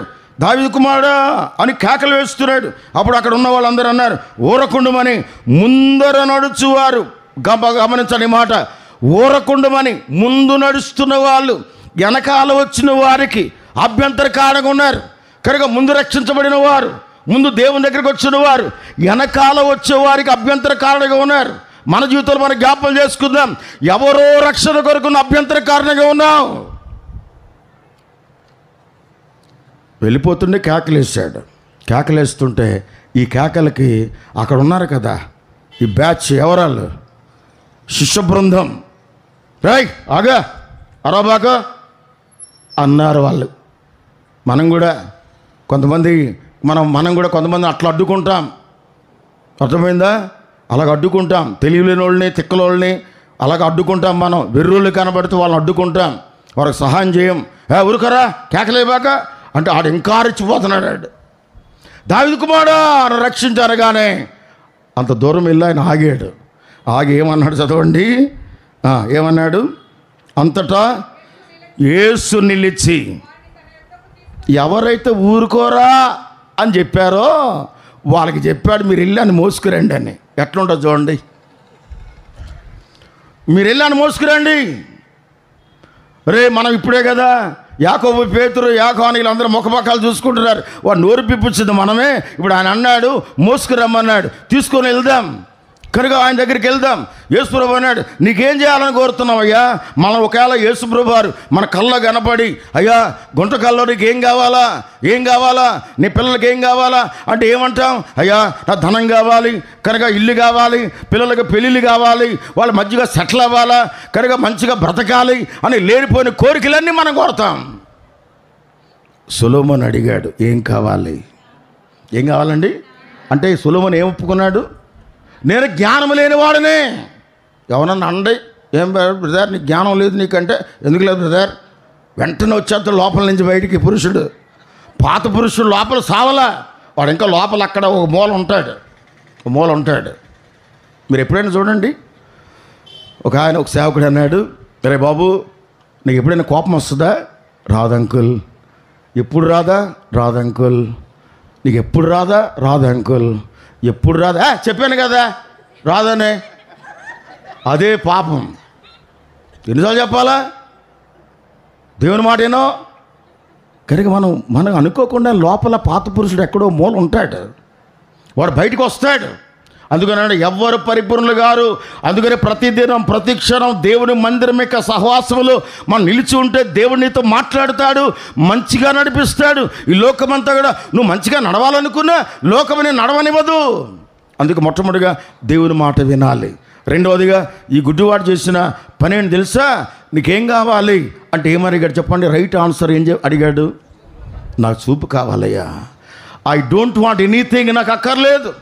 నా తల్లిదండ్రులు ఎవరో నేను చూడలేదు, నాకు అన్నదమ్ములు ఎవరో నేను చూడలేదు, నన్ను కని ఎలాగ పాడేశారో నాకు తెలీదు, నా ఇల్లు తెలీదు, నేను అసమర్థుడను. అయ్యా నాకు చూపు దయచేయి, నాకు చూపు కావాలి బాబు, నాకు చూపిస్తే చాలు. ఆ చూపు ద్వారా నిన్ను మహింపరుస్తాను. నీ స్వర విన్నాను కానీ నిన్ను చూడలేని వాడిగా ఉన్నాను. అయ్యో నాకు చూపు దయచేయి అని ఈ వ్యక్తి మొరపెట్టినప్పుడు దేవుడు చూపించాడు. చూపించిన తర్వాత ఏం చేశాడు చదవండి. ఏం చేశాడు? 44వ వచనంలో వాడు ప్రభువా చూపు పొందగోరుచున్నానని యేసు చూపు పొందము, నీ విశ్వాసం నేను స్వస్థపరచిన వానితో చెప్పగా వెంటనే వాడు చూపు పొంది దేవుని మహిమపరుచుచూ వెళ్ళాను. దేవుని మహిమపరుస్తూ ఆయన వెంబడించాను. కనుక దేవుని మహిమ ఎలాగొస్తుందంటే ఈ గుడ్డివాడు తన జీవితమును మార్చుకొని, తన యొక్క అవిధేయతను మార్చుకొని, తాను ఎప్పుడైతే దేవుని వెంబడించాడో దేవునికి మహిమ వచ్చింది. ఒక వ్యక్తి ఎలా చేయాలో తెలుసా? మనమందరం కూడా ఆత్మీయంగా గుడ్డివాళ్ళం. బైబిల్ చెప్తుంది. ఎవరు గుడ్డివాళ్ళు? మనమందరం గుడ్డివాళ్ళం. దానికి ఆన్సర్ ఎక్కడ? మొదటి యోహాను పత్రిక. మనం చూస్తున్నామే కానీ మనమందరం కూడా కళ్ళు ఉన్న వాళ్ళము కళ్ళు లేని వాళ్ళతో సమానం. చదవండి 2వ అధ్యాయం, మొదటి యోహాను పత్రిక 2వ అధ్యాయం 9వ వచనం. వెలుగులోనున్నానని చెప్పుకొనొచ్చు తన సహోదరుని ద్వేషించువాడు ఇప్పటి వరకును చీకట్లోనే ఉన్నాడు. తన సహోదరుని ప్రేమించువాడు వెలుగులో ఉన్నాడు, అతని యందు అభ్యంతర కారణం ఏదీ లేదు. నా 11వ వచనం. తన సహోదరుని ద్వేషించువాడు చీకటిలో ఉండి చీకటి నడుస్తున్నాడు. చీకటి అతని కన్నులకు ఏం కలిగేసిందంట? ద్వేషము కలిగి ఉంటే ఆ వ్యక్తి గుడ్డివాడు. ఏం అర్థం కావట్లేదు అతనికి. ఆత్మీయమైన గుడ్డి వాళ్ళంగా ఉన్నాం. ఎందుకు ద్వేషం? అసూయ ఎందుకుంది? చాలాసార్లు అన్నీ పెట్టుకొని బయటకు తీయకుండానే మనము దేవుని ఆరాధిస్తాం, ప్రార్థన చేస్తాం, బలలో పాలు పొందుతాం, దేవుని మందిలో పరిచయం చేస్తాం ఎన్ని. కానీ ఏం పోదు చెప్పండి? ద్వేషం పోదు. ఒక వ్యక్తిని నేను చాలా అసహించుకున్నాను. దేవుడు నాతో మాట్లాడాడు. చాలా అసహించుకున్నాను. ఒకసారి గడవడు వెళ్ళిపో ఇక్కడి నుంచి అసహించుకున్నాను. వాడు వచ్చి ముందుకు వచ్చినాడు వర్తమానం చెప్పేటప్పుడు. దేవుడు నాతో మాట్లాడు. ఇప్పుడు చెప్పు వాడికి వెళ్ళమని. దేవుడు నాతో మాట్లాడు. రే బుద్ధిహీనుడా, ఎందుకు ఆ వ్యక్తిని అట్లా అన్నావు? You are a sinner. నువ్వు గుడ్డివాడు, నువ్వు అబద్ధికుడు. నోరు మూసుకొని వర్తమానం ఆఫ్ చేసి కూర్చో. నేను వర్తమానం చెప్పలేకపోయాను. వెంటనే ఒక పాట ఎత్తాను. పాట ఎత్తి కాము కూర్చున్నాను. నా సేవ ఆరంభంలో మన జీవితంలో మనం జ్ఞాపకం చేసుకుందాం. దేవుని బిడ్డలమ్మగా దేవునికి మహిమ ఎప్పుడొచ్చో తెలుసా? రెండోది, మన జీవితాన్ని మార్చుకున్న తర్వాత ఆయనను వెంబడించడం వలన. ఎవరు వెంబడించాలి చెప్పండి? యేసుప్రభు అన్నాడు, మీరందరూ నన్ను వెంబడించండి. జాలర్లకు చెప్పాడు, మీరు నన్ను వెంబడించండి, మిమ్మల్ని మనుషులు బట్టే జాలర్లుగా చేస్తానంటే వారు వెంబడించాలంటే ఏం చేయాలా? అన్నీ వదిలిపెట్టాలి. వెంబడించాలంటే ఏం చేయాలని చెప్పండి? ఏం వదిలిపెట్టారు వాళ్ళు? ధోని వదిలిపెట్టారు, తల్లిదండ్రులు వదిలిపెట్టారు, బుట్ట తట్ట అన్నీ వదిలిపెట్టి యేసుప్రభు వారిని వెంబడించారు. యేసుప్రభు వారు వెంబడించారు. యేసుప్రభు వారు సిలువ వేయబడిన తర్వాత పేతురు గారు ఒక మాట చెప్పాడు. తిబేరియా సముద్ర తీరానికి వెళ్ళి ఏమన్నాడంటే, నేను చేపలు పట్టడానికి వెళ్తున్నాను, మీరు వస్తారా? మేసే గాడిది కూసే గాడిదని చెడగొట్టింది. అర్థమైందా? కానీ నేను వస్తారా అంటే, నువ్వే వెళ్ళిపోతే ఈయన లీడర్ కదా, నువ్వు వెళ్ళిపోతే మేమెందుకు, మేము కూడా వస్తాం అంటే పేతురుని చేపలు పట్టడానికి మరలా తీసుకొని పోవడానికి ధోని ఎక్కడొచ్చింది? వల ఎక్కడొచ్చింది? బుట్ట ఎక్కడొచ్చింది? అంటే మొత్తం మీద దాసి పెట్టుకున్నారు. ఏ రోజు ఎప్పుడు ఏమవుతుందో మనకేంటి కర్మ, ఏదో రకంగా మనం వెళ్ళాలి. అందుకని దేవుని వెంబడించే విషయంలో మనము తక్కువ కలిగిన వారంగా ఉన్నాం. దేవుని వెంబడించాలంటే లోకాన్ని వదిలిపెట్టాలి, దేవుని వెంబడించాలంటే పాపాన్ని వదిలిపెట్టాలి, దేవుని వెంబడించాలని స్వయాన్ని వదిలిపెట్టాలి. అప్పుడే దేవునికి మహిమ. ఈ గుడ్డివాని ద్వారా అనేక మంది యేసు ప్రభునందు విశ్వాసం ఉంచారు. అది దేవునికి మహిమ. ఈనాడు మన జీవితంలో నీ ద్వారా, నీ కుటుంబం ద్వారా దేవుని మహిమ రావాలి. పేతురు సముద్రానికి మరలా వెళ్ళాడంటే పేతురును తీసుకొని వెళ్ళింది ఎవరు చెప్పండి? నేను అనేవాడు పేతురుని చేపలు పట్టడానికి తీసుకుని వెళ్ళాడు. ఈనాడు సంఘాల్లో ఎక్కువ ప్రయాణం చేస్తుంది. సంఘాల్లో కనబడేది ఏంటి? నేను. నీకు వంట చేసే వరం ఉంది, నేను లేకపోతే అసలు సాంబార్ ఎవడు కాస్తాడు బ్రదర్? నీ తాత కాస్తాడు వచ్చి. నేను లేకపోతే హార్మోని ఎవడేస్తారు బ్రదర్? ఇంకా బ్రహ్మాండ వాయించేవాళ్ళు ఉన్నారు. నేననేవాడు ఉండకూడదు. నేను చాలా కాలం కిచెన్ డ్యూటీ చేశాను. మీరు ఎవరో చేయలేరు బిర్యానీ వండితే. అలాగని ఉండొచ్చకండి, ఇప్పుడు రాదు మళ్ళీ. అర్థమైందా? దేవదేవుడు భక్సింగ్ గారు మన సహవాసులు మనం నేర్చుకుంది ఏంటన్నా? మనం నేర్చుకుంది ఏంటి? దేవుడు అన్నీ నేర్పించాడు. దేవుని బిడ్డలే పరిచయం చేయాలా? మందిరం తోడబెట్టమని. కానీ మా వైజాగ్లో ఉంటారండి, వాళ్ళు కూడా ఉంటారు. ఇప్పుడు వైజాగ్లో ఉన్నారు, కూలోళ్ళు పెట్టుకొని పరిచయం చేపిస్తారు. నేను వెళ్ళినప్పుడు మొట్టమొదటి నిజంగా వాళ్ళందరూ ఆశీర్వాదాలు పట్టుకుపోతే పరలోకం నీకు చెప్ప మిగులుతుందని చెప్పాను నేను. దేవుని ఇంట్లో పరిచయం ఎవరు చేయాలా? పాత దినాల్లో పరిచయం చేస్తే మార్టిన్ అంకుల్ వచ్చి అడిగేవాడు, ఆర్ యు బోర్న్ అగైన్, లేదంటే గెట్ అవుట్. చాపలిటానికి కూడా లేదు. ఇంత స్ట్రిక్ట్గా ఉండే సహవాసం ఏమైపోయింది? ఏమైపోయింది? ఎందుకు దేవునికి మహిమ రాలే? మన జ్ఞాపకం పెట్టుకోవాలి, చాలా లాస్ అయ్యాం మనం. అందుకనే అనేక మంది ఆ గుడ్డివాడి యేసుప్రభుని వెంబడించటం వలన అనేక మంది చూసి ఆయనందు విశ్వాసం ఉంచారు. ఎంత అద్భుతమైంది! ఆడు అడుక్కోవడానికి ఉపయోగపడిన గుడ్డను వదిలిపెట్టాడు. త్రోవ ప్రక్కన ఇంతకుముందు కూర్చున్నాడు, ఇప్పుడు త్రోవలోకి వచ్చాడు, ఆయన వెంబడిస్తున్నాడు. ఎవడయ్యా ఆయన? గుడ్డివాడు. ఏం పొందాడు? చూపు. ఆత్మీయమైన చూపు మనకుందా? అబ్రహాం ఇంట్లో నుంచి ఆగరు వెళ్ళగొట్టబడింది, బేర్షెబా అరణ్యములకు వెళ్ళిపోయింది. ఈ పిల్లవాడి ఇస్మాయిల్ని సంకలో పెట్టుకొని వెళ్ళింది. కనుక అబ్రహాం ఇంట్లో వచ్చిన తిరుబండరాలు, ఆ యొక్క నీళ్లు తిత్తి అవన్నీ కూడా అయిపోయినాయి. అయిపోయిన తర్వాత ఈ పిల్లవాడు ఏడుస్తున్నాడు, తట్టుకోలేక ఆ పిల్లవాడిని అక్కడ ఇసురుకొట్టింది ఇస్మాయిల్ని. ప్రభువా, ఈ ఏడుపు చూడలేకపోతున్నాయి అరణ్యములో. ఆగరు, ఎక్కడికి వెళ్తున్నావు? ఐగుప్తుకి వెళ్తున్నాను. ఇంకా కొన్ని నిమిషాలు అయితే ఐగుప్తుకి వెళ్ళిపోతే ఆగరును చూచిన కన్నులు ఈనాడు దేవుడు నిన్ను చూస్తున్నాడు. కనుక అక్కడే అన్నాడు, ఆగరు ఎందుకు కంగారు పడుతున్నావు? ఒకసారి చూడు, నీటి బొగ్గని పక్కనే ఉంది. కనుక కళ్ళ నుండి పొరలో రాలిన తర్వాత పక్కనే ఉన్న నీటి బొగ్గ ఆగరు కనబడింది. ఈనాడు మన జీవితంలో జ్ఞాపకం చేసుకుందాం. ప్రేమైన సహోదరుడా, నువ్వు ప్రభువుని వెంబడించు, లోకాన్ని కాదు. ప్రభు దగ్గరికి రా. నువ్వు వెంబడిస్తే నిన్ను చూసిన వాళ్ళు దేవుని మహిమపరుస్తారు, అనేక మంది విశ్వాసం ఉంచుతారు. మొదటిది, ఆయన మాట వింటే దేవుని మహిమ. రెండోది, ఆయన వెంబడిస్తే దేవునికి ఏమొస్తుంది చెప్పండి? మహిమ వస్తుంది. మూడోది చదవండి, లూకాసు వార్త 13వ అధ్యాయం 13వ వచనం. లూకాసు వార్త 13వ అధ్యాయం, లూకాసు వార్త 13:13 చదవండి. ఆమె మీద చేతులు ఉంచగానే ఆమె చక్కగా నిలబడెను. చక్కగా నిలబడి ఆమె ఏం చేసిందంట? 18 సంవత్సరాల నుండి దయ్యం బట్టి బలహీనపరచబడిన ఈ స్త్రీ యేసుప్రభు వారు దేవాలయానికి వెళ్ళాడు. ఆమె నడుము వంగిపోయింది, ఎంత మాత్రం చక్కగా నిలబడలేక ఉంది. యేసు ఆమెను చూచి, యేసుప్రభు వారు ఆమెను చూచి, కనికరము కలిగిన చూపు యేసయ్య చూపు, కృప కలిగిన చూపు యేసయ్యది. ఎన్నో సంవత్సరాల నుండి, 18 సంవత్సరాల నుండి దయ్యం పట్టి నడువంగిపోయి ఏమాత్రం కూడా పైకి చూడలేని పరిస్థితుల్లో తాను ఉంటూ ఉండగా ఆలోచనగా యేసుప్రభు వారు ఒక రోజున ఆమె మీద ఆయన చూపు పడింది. ఆయన అన్నాడు, అమ్మా నువ్వు రా. మనమైతే ఏమంటాం? నడువంగిపోయింది బాబు, నువ్వే కాస్త వచ్చి ప్రార్థన చేయి. నేను రాలేను, నువ్వేరా.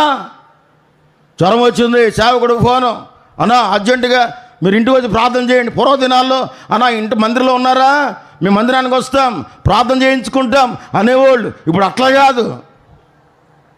మీరేం చేయాలా? ఒక రాలేదనుకోండి, సేవకుడు డిస్మిస్. మరి మన పద్ధతులు ఏమైపోయినాయి? ఈ కమ్ టు ప్రేయర్ హౌస్, దేవుని మందిరాన్ని కనపరచాలి, దేవుని మందిరానికి రావాలి, మనం విశ్వాసంతో ప్రార్థన చేయాలి. ఈమె నడుము వంగిపోయినా ఎక్కడికి వచ్చిందనా? ఎక్కడికి వచ్చింది చెప్పండి? దేవుని ఇంటికి వచ్చింది. మా దగ్గర ఒక వ్యక్తి భయంకరమైన జబ్బు వచ్చింది. ఆ కుర్రవాడు యవనస్తుడు, చాలా మంచివాడు, వెరీ నైస్ పర్సన్. ఎందుకు వచ్చిందో వాడికి ఆ జబ్బు వాడికి అర్థం కాల. మందిరానికి వచ్చాడు. అంకుల్, నేను బతకను, నేను చచ్చిపోతాను, నేను చచ్చిపోతా, నేను బతకను, ఈ జబ్బు నాకు ఎందుకు వచ్చింది నాకు అర్థం కావట్లా. మందిరానికి దేక్కుంటూ వచ్చాడు. మంచి అందంగా ఉండేవాడు. ఇట్లా ఇప్పుడు నేను షాక్ అయ్యాను. నేను సేవకురాలతో చెప్పాను, లేదండి కొంతకాలం ఉంచుదాం మందిరంలో, బ్రదర్స్ని కూడా పిలవండి, ప్రార్థన చేద్దాం అని చెప్పాం. ఇక్కడ ఉన్నాడు కనుక వాడు అన్ని టెస్టులు చేయించాం, ప్రార్థన చేసి ఒకటే ప్రార్థన. ఒక వ్యక్తి గురించి మేము దాదాపు 4 నెలలు ప్రార్థన చేశాం. ఒక వ్యక్తి రక్షణ గురించి మనం ఏం చేస్తున్నాం ప్రార్థన చేస్తే. సరే, అతన్ని హైదరాబాద్ పంపించాం, ఆయన బ్లడ్ రిపోర్టు పంపించాం. కనుక పాజిటివ్ ఉన్నది నెగిటివ్లో వచ్చింది. భయంకరమైన ఎయిడ్స్ వ్యాధి వచ్చింది ఆడికి. అన్నాడు, నేనే తప్పు చేయలేదు అంకుల్, నేను ఏ పాపం చేయలేదు అంకుల్, ఎందుకు ఇలాగొచ్చిందో నన్ను నమ్మండి. తల కిందకి కొట్టేసుకునేవాడు నెలకి మందిరంలో. నన్ను ఆయన భుజం తట్టి, రే ఏం కాదురా, దేవుడు నీతో ఉన్నాడు, ప్రార్థన చేసాం, దేవుడు నాకు చూపించాడు, వ్యక్తి బాగుపడతాడు. సరే, మనం తెలిసిన డాక్టర్ దగ్గరికి మనం పంపించాం, ప్రార్థన చేశాం. అద్భుతంగా దేవుడు రికవర్ చేశాడు, దేవుడు బాగు చేశాడు. ఎంత సంతోషం తెలుసా? బాగుపడ్డాడు. చాలా 5-6 సార్లు బాంబే పంపించాం, రిపోర్ట్ నిజమేనా ఇది? నెగిటివ్ వచ్చింది. మళ్ళా పంపించాను, నెగిటివ్ వచ్చింది. మళ్ళా పంపించాను, నెగిటివ్ వచ్చింది. అప్పుడు నిర్ధారణ. వీడు అన్నాడు, థ్యాంక్స్ గివ్ మీటింగ్ పెట్టుకోరా, ఉన్న జబ్బు పోద్దని ఇంట్లో అని చెప్పి పెట్టాం. పెట్టిన తర్వాత కొంతకాలం అయిన తర్వాత నేనే వాడికి పెళ్లి చేశాను. దేవుడు ఒక కొడుకుని ఇచ్చాడు. వాడి పేరు ప్రసన్న కుమార్ అని పెట్టాను. కనుక వాడు ఎంత చక్కగా ఉంది, ఆ కుటుంబం తెలుసా, ఎంత చక్కగా ఉంది. ఆ రోజు వాడిని ఎలగొడితే, వాడు చచ్చిపోతే ఆ నేరం ఎవరి మీద పడుతుంది? ఆ నేరారోపణ ఎవరి మీద పడుతుంది? నీ ఇంటి పక్కోడు రక్షణ లేకుండా చచ్చిపోతే దేవుడు నిన్ను పట్టుకుంటాడు, గుర్తుపెట్టుకో. నీ ఇంట్లో వాడు రక్షణ లేకుండా చచ్చిపోతే నిన్నే పట్టుకుంటాడు. నువ్వేం చేసావు ఆ మాడి గురించి అని. మన ప్రార్థన ద్వారా, మన విశ్వాసం ద్వారా ఎవరైనా రక్షణలోనికి వచ్చిన అనుభవం ఉందా? ఈ రోజున వాడు మంచి వ్యవసాయదారుడు, దాదాపు 10 ఎకరాల వాడికి ఉంది. వాడు ప్రతి మీటింగ్కి వారి కానుక తప్పకుండా ఇస్తాడు. అంకుల్, దేవుని మందిరం కన్నా, మీకన్నా, దేవుని ఇల్లు కన్నా నాకేది ముఖ్యం. వాడిని చూసి వాళ్ళ బంధువులందరూ రక్షించబడ్డారు. Praise the lord. వాడిని చూసి వాళ్ళ బంధువులు రక్షించబడ్డారు. నిన్ను చూసి నీ బంధువులు ఎవరైనా వచ్చారా? ఉన్నవాళ్ళు పోయారు. నిన్ను చూసి రావడం సంగతి అలాగే ఉంచండి. ఉన్నవాడు పోయాడు నిన్ను చూసి. ఎంత అద్భుతం! ఇలాంటి అనుభవాలు ఎన్నో చెప్పగలను నేను, ఎన్నో చెప్పగలను. మీ జీవితంలో జ్ఞాపకం పెట్టుకోండి, ఈ భక్తి సరిపోదు. నువ్వు పరలోకానికి వెళ్తానికి ఈ భక్తి చాలదు. అందుకనే మన జీవితంలో ఈమె నడుము వంగిపోయింది కదా, యేసుప్రభువు వారు ఆయన దగ్గరికి వచ్చి ఆమెను చూశాడు. నిన్ను నన్ను కూడా మనం అనుకుంటానికి అసలు నన్ను ఎవరు చూస్తున్నారు? యేసయ్య కన్ను నీ మీద ఉంది, ఆయన చూస్తున్నాడు. ప్రేమ కలిగిన చూపు, కనికరం కలిగిన చూపు, నిష్కల్మషమైన చూపు. ఆయన నిన్ను చూస్తున్నాడు కనుక ఆయన దగ్గరికి వచ్చింది. చేతులు ఉంచగానే ఆమె చక్కగా నిలబడి ఏం చేసింది చెప్పనా? దేవుని మహింపరిచింది. నువ్వు చక్కగా నిలబడితే దాని అర్థం ఏంటంటే దేవునికి మహిమ కలుగుతుంది. నువ్వు ఎట్లా నిలబడాలా? దేవుని కొరకు చక్కగా నిలబడాలి. ఈమె అందుకనే నిలబడమే కాదు, ఆయన వెంబడించింది. అనేక మంది రక్షణలోనికి నడిపించడానికి ఉపయోగపడింది. ఈనాడు మన జీవితంలో నువ్వు చక్కగా నిలబడితే ప్రభు కొరకు, దేవుని సంఘం కొరకు, సువార్త కొరకు నిలబడేవాళ్ళు కావాలి. నిలబడేవాళ్ళు కావాలి. అలా నిలబడితే నువ్వు దేవునికి ఏమొస్తుంది చెప్పండి? మహిమ. ఈనాడు మన జీవితంలో మొదటిది ఆయన మాట వింటే దేవుని మహిమ, వెంబడిస్తే ఆయనకి మహిమ. తర్వాత కనుక నిలబడితే దేవుని కొరకు నిలబడాలి. నేనున్నాను ప్రభువా, నన్ను వాడుకో అనే ప్రార్థన ఎప్పుడైనా చేశామా? నేనున్నాను, నా వరం ఏంటి, నేను ఏం చేయాలి? ఓరకైనా అనవసరమైన దాంట్లో దూరిపోతాం. అర్థమైందా? కొంతమంది చూడండి, పాటల వరం లేనప్పుడు ఇక్కడికి వచ్చి పాడేమనుకోండి, గాడిది కాంబోజర్ లాగా ఉంటుంది, ఉన్నది మొత్తం చెడగొట్టేస్తాం మనం. అందుకనే ఏ వరం ఉంటే ఆ వరంలో ఏలెట్టాలి, అదే చేయాలి. అర్థమైందా? కొంతమంది కొన్ని వరాలు దేవుడు ఇస్తాడు, అందరిని దేవుడు వాడుకోవాలి ఇష్టపడతాడు. మన చేతికి ఎన్ని ఏళ్ళు ఉన్నాయండి? 5 సమానంగా ఉన్నాయనుకోండి, దయ్యం మాదిరి ఉంటాం మనం. అందుకనే ఏళ్ళన్నీ కూడా ఎలాగుండాలో, ఏ డైరెక్షన్లో ఉండాలో ఎంత చక్కగా నిర్మించాడు. అర్థమైందా? కనుక మన జీవితంలో జ్ఞాపకం చేసుకుందాం. కనుక దేవుని బిడ్డలముగా ఈ ఏళ్ళకి దెబ్బలాట వచ్చిందంట ఒకసారి. దేనికి దెబ్బలాట? ఏళ్ళకి. ఇది అంటది, నేను లావుగా ఉన్నాను కనుక నేను చెప్పినట్టు చేయాలి మీరు. ఇదేమంటది? చూపుడు వేళ్ళు అస్తమానం ఇలాగ చెప్తూ ఉంటుంది. జాగ్రత్త, ఇతరులకు చెప్తాం కానీ మనం చెప్పుకోం. అర్థమైందా? ఇలా చెప్పేటప్పుడు ఈ 3 ఏళ్ళు మన వైపు తిరుగుతున్నాయి, ఎవరు నువ్వు చూసుకోరా ముందని. అర్థమైందా? ఇదంటది, నేను అన్నిటికన్నా ఎత్తుగా ఉన్నా, నా మాట వినాలి. దీనికి ఏం పెడతారండి? అందరూ రింగి పెడతారు. కనుక నాకు విలువ చాలా ఉంది. పాపం చిటికినేళ్ళది, పాపం ఇదంతా తెంగరది ఇది. అయితే అది ఒక షాకింగ్ చెప్పింది ఏంటంటే, మీరు అందరూ అలా తన్నుకోండి, దండం పెడితే దేవునికి దగ్గరనే ఉండేది నేనేరా అని. దండం పెడితే ముందు ఉండేది ఏంటి? చిటికినేళ్ళే. ఈ లోకములో దేవుడు మనందరినీ సమానముగానే ప్రేమించాడు. కనుక మన జీవితంలో మనం జ్ఞాపం చేసుకుందాం. దేవుని వాక్యములో రండి. 4వదిగా మనం చదువుతాం, దేవుని యొక్క వాక్యములో నుండి మనం చదువుతాం. రండి, ఫిలిప్పీలు రాసిన పత్రిక 1వ అధ్యాయం 11వ వచనం. ఫిలిప్పీ 1వ అధ్యాయం 11వ వచనం చదవండి.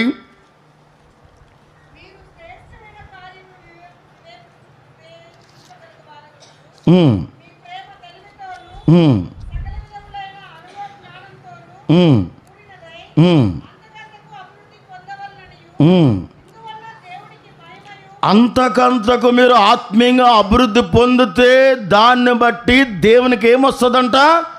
మహిమ. సంవత్సరాలు గతించబోతున్నాయి కానీ ఆత్మీయమైన జీవితంలో అభివృద్ధి లేదు. అర్థమైందా? ఇది మన జీవితంలో జ్ఞాపకం పెట్టుకోవాలి. పౌలు గారు అంటున్నారు, అంతకంతకు మీరు అభివృద్ధి పొందాలి, ప్రేమలో అభివృద్ధి పొందాలి, కృప చూపుట్ల అభివృద్ధి పొందాలి, ఆత్మీయతలు అభివృద్ధి పొందాలి. ఈ వచనాలు చూపించడానికి సమయం లేదు. 1 దశకులు రాసిన పత్రిక 3వ అధ్యాయంలో చివరి వచనాలు మనం చదివితే, ప్రేమించట్లో, కృప చూపుట్లో, కనుక ఆత్మ సంబంధమైన విషయాల్లో మీరు ఏం కావాలా? విశ్వాసములో ఏం కావాలి చెప్పండి? అభివృద్ధి పొందాలి. 3 విషయాలు చెప్పాడు పౌలు. ప్రేమలో అభివృద్ధి పొందాలి, కృపలో అభివృద్ధి పొందాలి, విశ్వాసములో ఏం కావాలి చెప్పండి? అభివృద్ధి పొందాలి. యేసుప్రభు శిష్యులు యేసుప్రభుని ఏం అడిగారు చెప్పండి? మా విశ్వాసంలో ఏం కావాలా? వృద్ధి పొందించినట్లు. మనం ఏం అడుగుతాం దేవుని దగ్గర రాగానే? లోక సంబంధం, భూ సంబంధమైన వాటిని అడుగుతాం. కనుక ఇది కాదు. మన జీవితంలో జ్ఞాపకం చేసుకుందాం. కనుక మన జీవిత విధానంలో కనుక నువ్వు ఆత్మీయంగా అభివృద్ధి పొందాలి. ఆత్మీయంగా అభివృద్ధి పొందు దేవుడు అద్భుతమైన సహాయం చేస్తాడు. అపోస్తుల కార్యములు 13వ అధ్యాయం 45వదిగా అపోస్తుల కార్యములు 13:48 చదవండి. 13:48.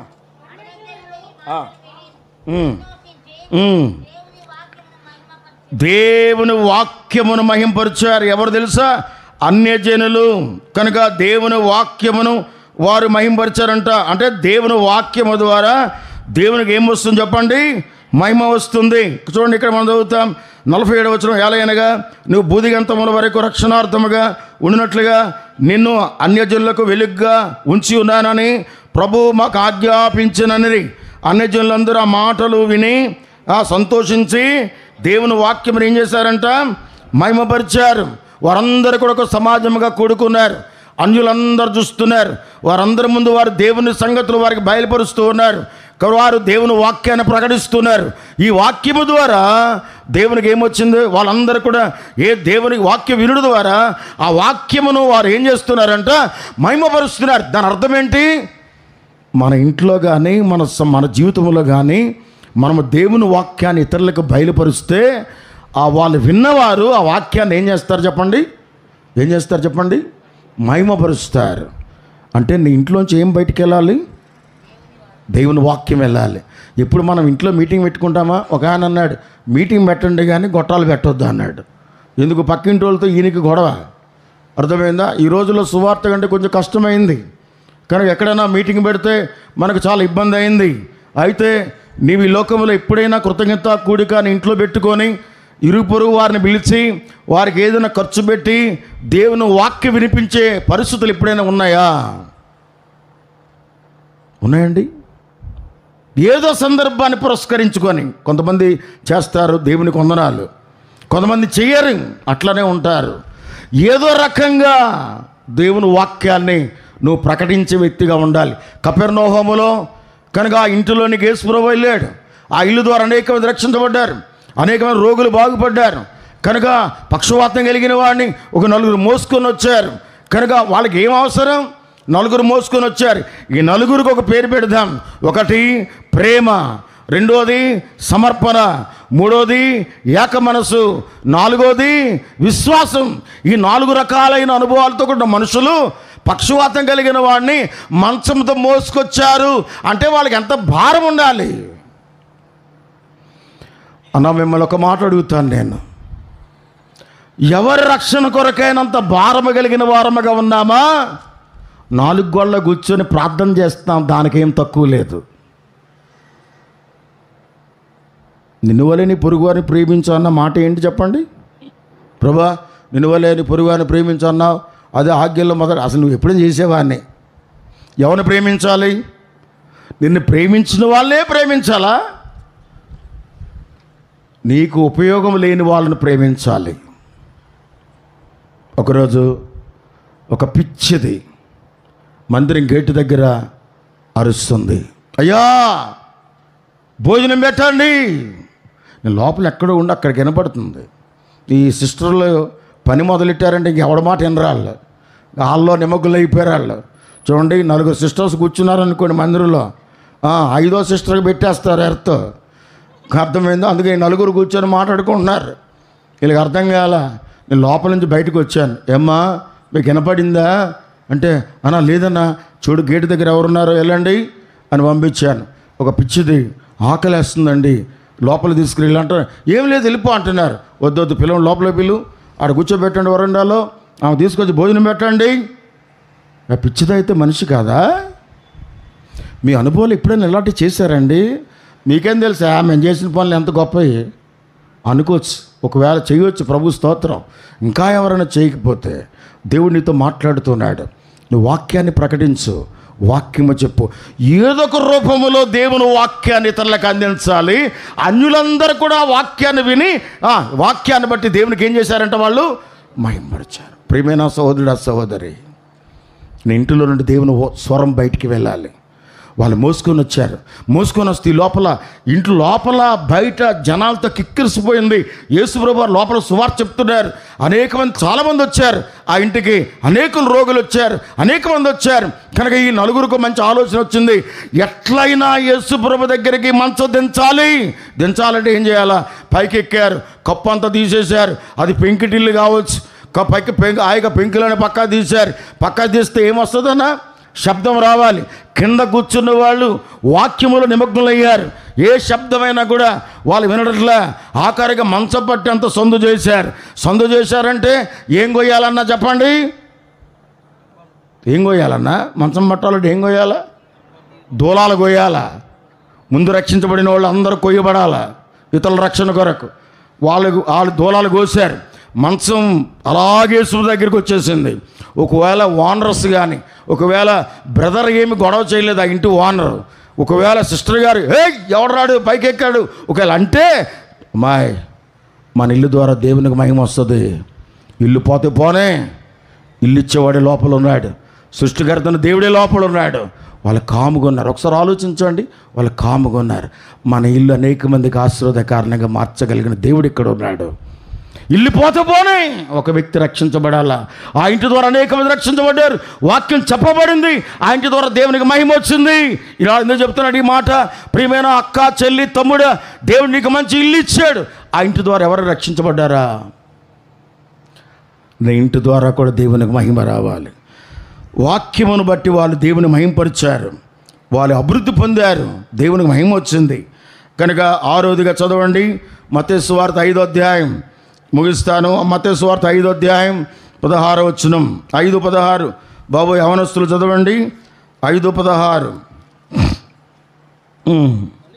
మనుషులు మీ సత్క్రియలను చూచి పరలోకమందున మీ తండ్రిని మహింపరుచున్నట్లు వారి ఎదుట మీ వెలుగు ప్రకాశింపనీయుడి. గమనించండి, మనుషులు మీ సత్క్రియలు, సత్ప్రవర్తన, సత్క్రియలు, మంచి క్రియలు కనుక మీరు ఇతరులకు కనపరుస్తే దాన్ని బట్టి మీ తండ్రిని ఏం చేస్తారంట?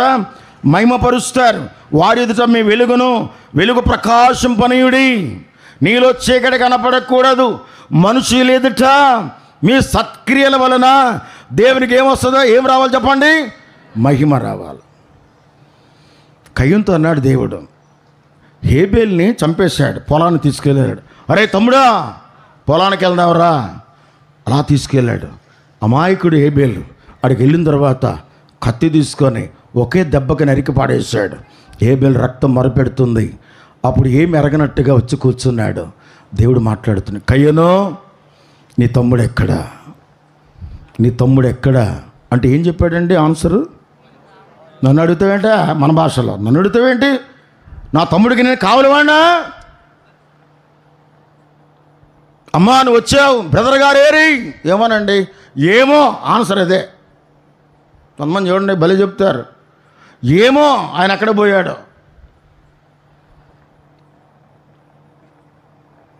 మన జీవితంలో జ్ఞాపకం చేసుకుందాం. పిల్లలు చెప్పారండి, ఎవరన్నా వస్తే మీ డాడీ లేడని చెప్పరా అనేసి పడుకున్నాడు. ఈ లోపల ఒక బ్రదర్ వచ్చారు, చెప్తున్నాడు, మీ డాడీ ఏడి? లేడని చెప్పమన్నాడు, ఇంట్లోనే ఉన్నాడు. అందుకని పిల్లల దగ్గర అబద్ధాలు చెప్పకూడదు. లేడని చెప్పమన్నాడు, ఎక్కడున్నాడు? ఇంట్లోనే ఉన్నాడు. ఓరోరు ఎంత భయంకరమైంది అనుకుని మనం చిన్న చిన్న అబద్ధాలు అనుకుంటాం. ఎందుకు రాలేదు మందిరానికంటే మన మీద వేసుకుంటాం. కడుపు నొప్పి అని, కాలు నొప్పి అని, తల నొప్పి అని. నువ్వు దేని మీద చెప్పావో అన్నీ దేవుడు చూస్తూ ఉంటాడు. బ్రదర్స్ చెప్తారు, బ్రదర్ ఎందుకు రాలేదు? డ్యూటీకి వెళ్ళి అలసిపోయి పడుకున్నాను బ్రదర్, అందుకే రాలేదని రైట్ ఆన్సర్ చెప్పారు. అన్న చిన్న పని ఉండి రాలేదన్నా, ఏం పని? అందుకని పనులన్నీ సక్సెస్ అవ్వవు. అందుకని ఇక్కడ దేవుని మాట, మీ సత్క్రియలు, మంచి క్రియలు. అందుకని కయ్యూను అన్నాడు, నువ్వు సత్క్రియ చేసినలా చెప్పండి, నువ్వు తలెత్తుకొని ఉంటావు. సత్క్రియ చేయని కారణమున పాపము గుమ్మం దగ్గర పొంచింది. మంచి క్రియలు చేసే వాళ్ళంగా ఉండాలి. మన క్రియల ద్వారా దేవునికి మహిమ రావాలి. ఇది 6వది. 7వదిగా యోహాను సువార్త 13వ అధ్యాయం 31వ వచనం. యోహాను సువార్త 13:31 చదవండి.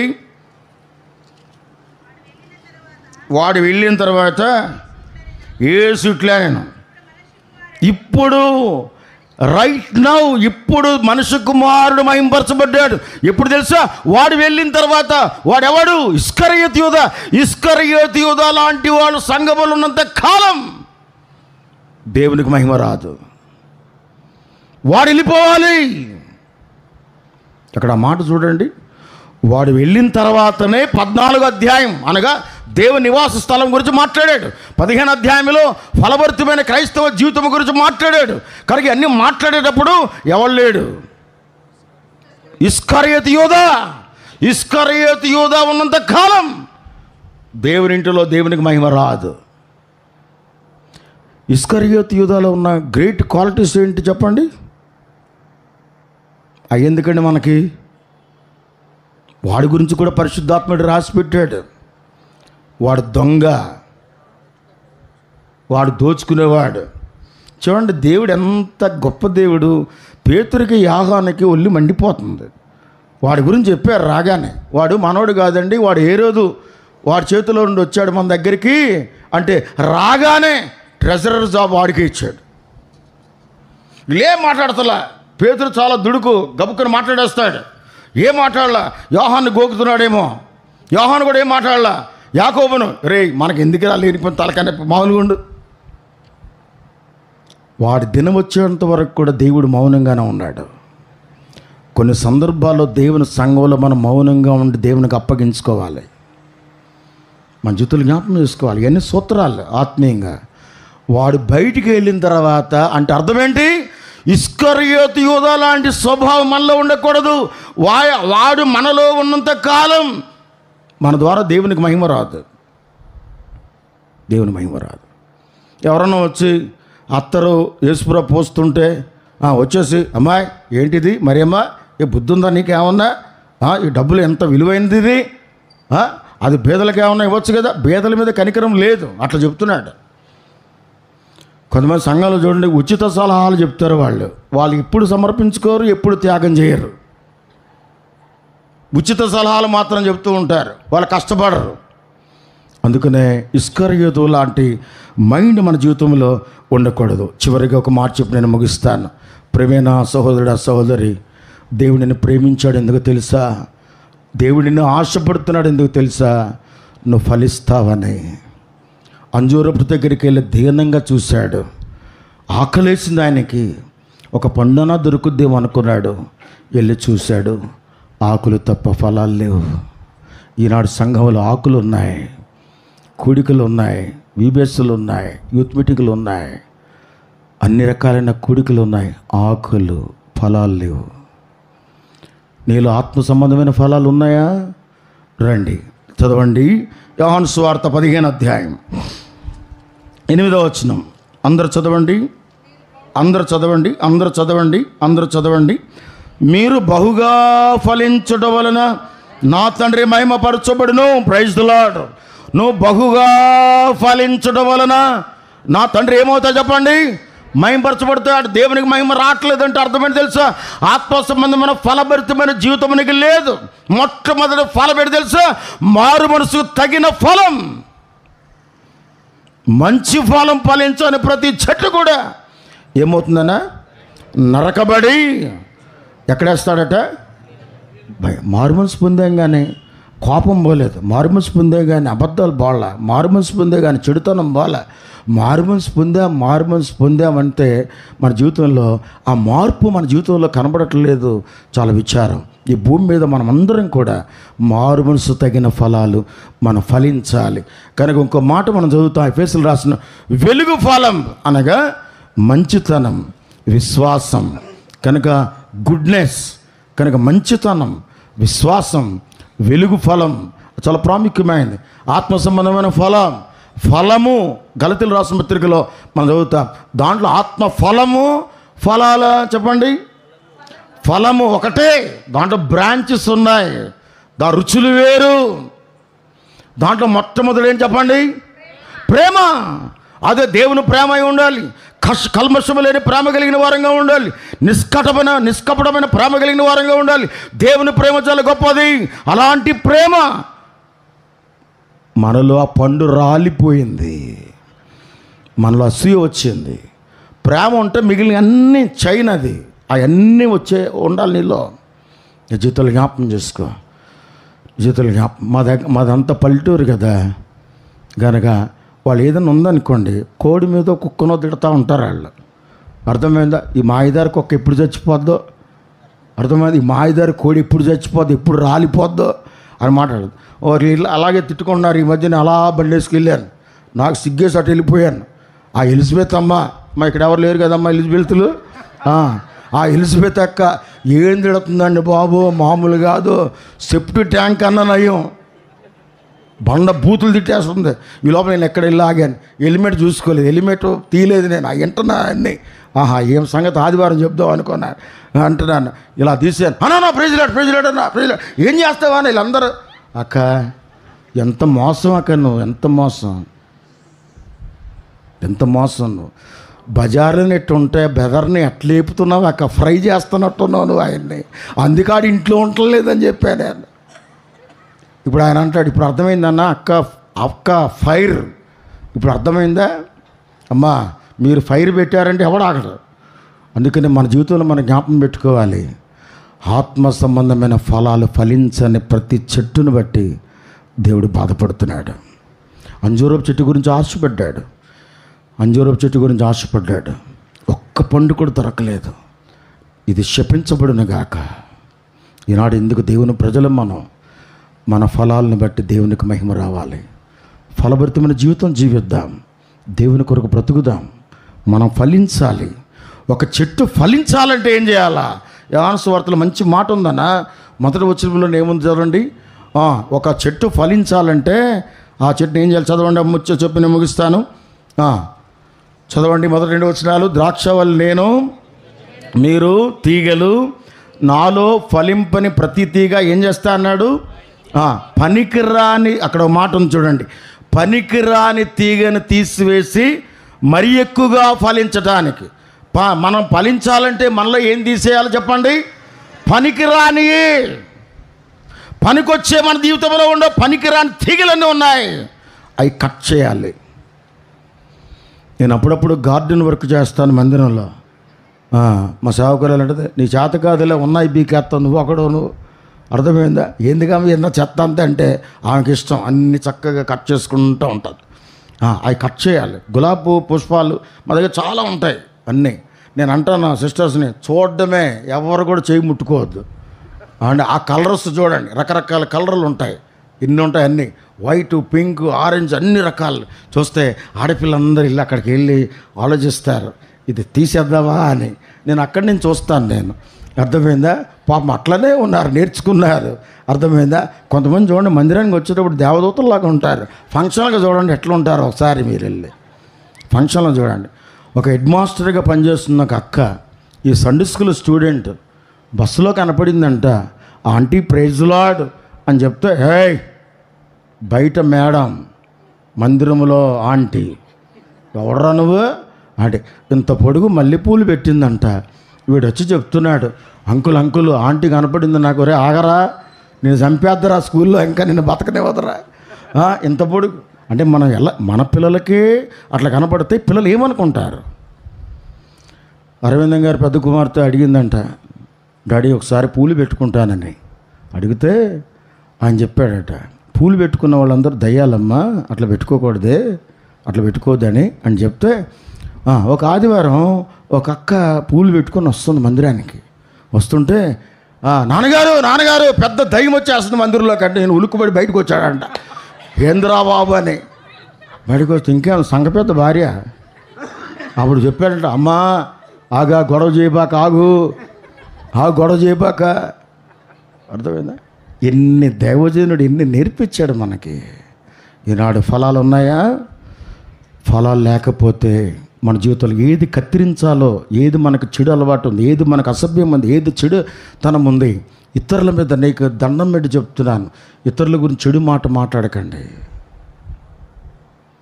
మీకు నమస్కారం పెడుతున్నాను. మన ఆత్మీయులను, దేవుని బిడ్డలం, ఏ వ్యక్తి గురించి కానీ ఏ అక్క గురించి చెడు మాట్లాడకండి. వాడు చెడుతనం ఉన్నా నువ్వు మాట్లాడొద్దు, ప్రార్థన చేయి. ఇలాంటి సంఘాలు పాడుపడిన కారణం అదే. మన దేవుని ప్రజలం, మన దేవుని బిడ్డలం, మన దేవుని మహిమకరంగా బ్రతకాలి. చెప్పండి, ఇప్పుడు 7 విషయాలు గుర్తుండయా? మొట్టమొదటి దేవుడి మాట వినాలి, దేవుని మహిమ వస్తుంది. ఆయన వెంబడించాలి, దేవుని మహిమ వస్తుంది. తర్వాత ఆయన దగ్గర నిలబడాలి. దేవుని కొరకు, సువార్త కొరకు, సంఘం కొరకు నువ్వు నిలబడాలి. నిలబడితే దేవునికి ఏమొస్తుంది? మహిమ. దేవుని వాక్యం ద్వారా దేవునికి ఏమొస్తుంది? మహిమ వస్తుంది. ఇంకా చెప్పండి, ఎన్ని విషయాలు మనం విన్నాం. మనం అభివృద్ధి పొందితే ఆత్మీయంగా దేవునికి ఏమొస్తుంది చెప్పండి?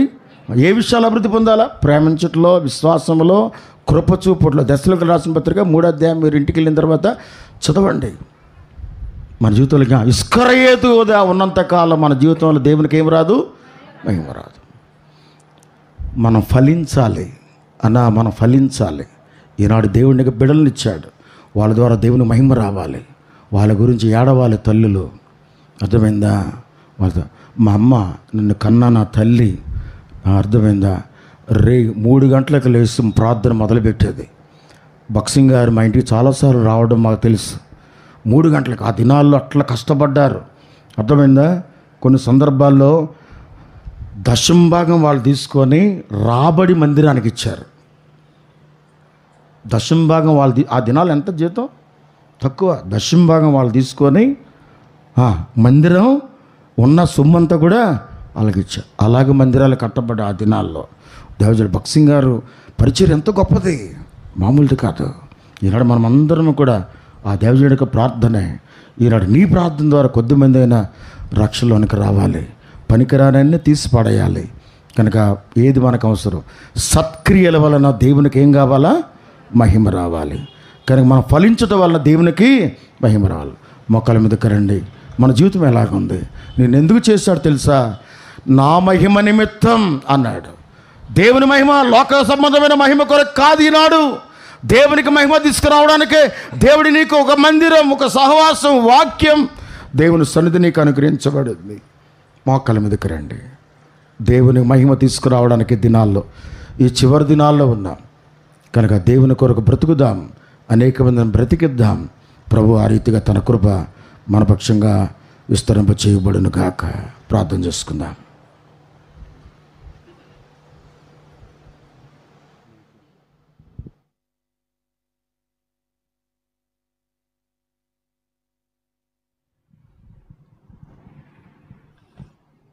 బెన్నయ్యన్న రండి, ప్రార్థన చేయండి.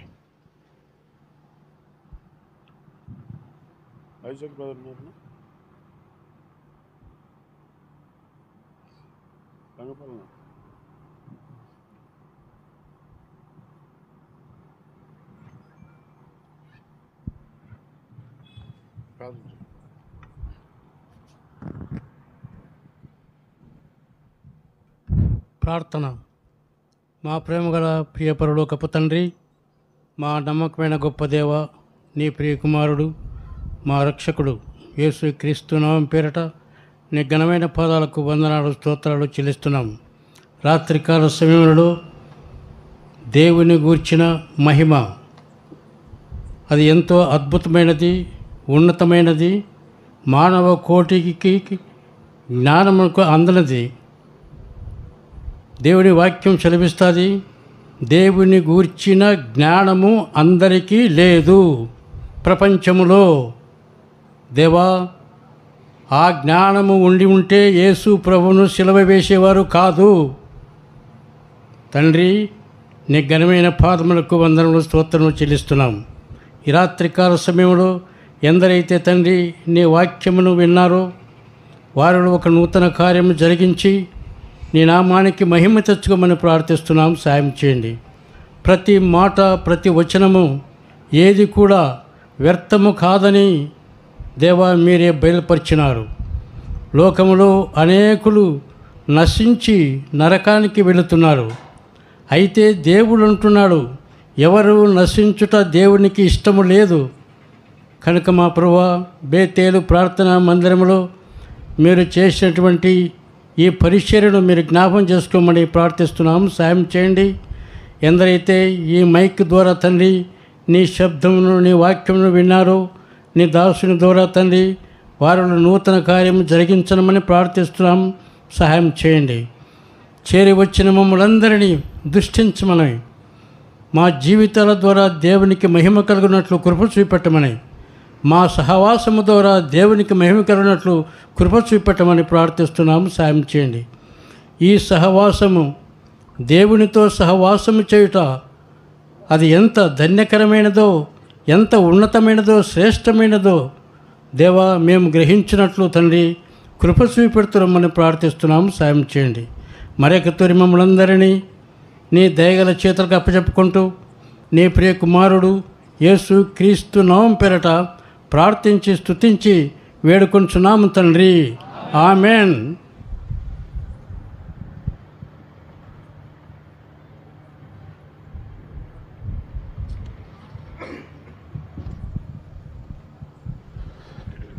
మన తండ్రి అయిన దేవుని ప్రేమ, మన ప్రభు అయిన యేసుక్రీస్తు వారి కృప, పరిశుద్ధాత్మ దేవుని యొక్క సన్నిధి చేయవచ్చిన మనందరికీ, బేతేలుకును బెర్షెబాకును చేరవచ్చిన ప్రజలందరికీ ప్రభు కృప సదాకాలము తోడయునుగాక.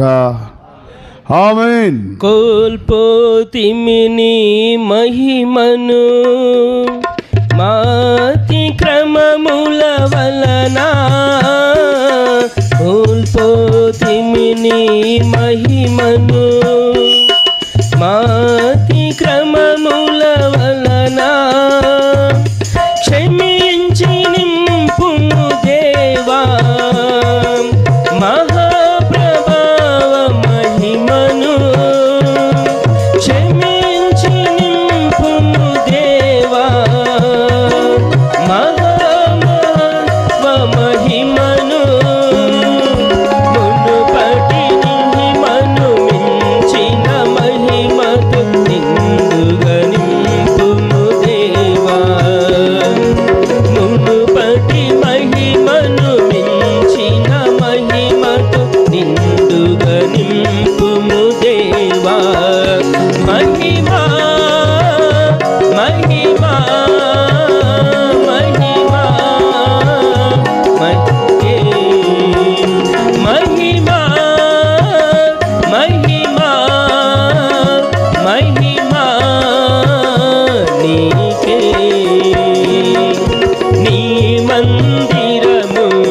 సమాధానం కలిగిన మా దేవ, ఇంతవరకు నీ సన్నిధి ఎడతగిన సహవాసం బేతేల్లో మీరు అనుగ్రహించినందుకు వందనాలు ప్రభా. ఈ రీతిగా బెర్షెబా ప్రార్థనా మందిరం, దేవుని ప్రజలు, దైవ సేవకులని దాసులు లాజరస్ను బట్టి వందనాలు ప్రభా. బేతేల సంఘం ఇక్కడున్న పరిస్థితులు బట్టి వందనాలు. ప్రేమతో వారు అనుగ్రహించిన ప్రశ్న బట్టి వందనాలు చెల్లిస్తూ ఉంటున్నాము. పలహారం దీవించండి ప్రభాని కృపలో వారి సమర్పణ బట్టి వందనాలు చెల్లిస్తూ యేసుక్రీస్తు వారి నామములో ప్రార్థిస్తున్నాము తండ్రి, ఆమేన్. దయచేసి మీటింగ్కి రాగలిగిన మీ అందరికీ ప్రభునందు వందనములు తెలియపరుస్తున్నాము.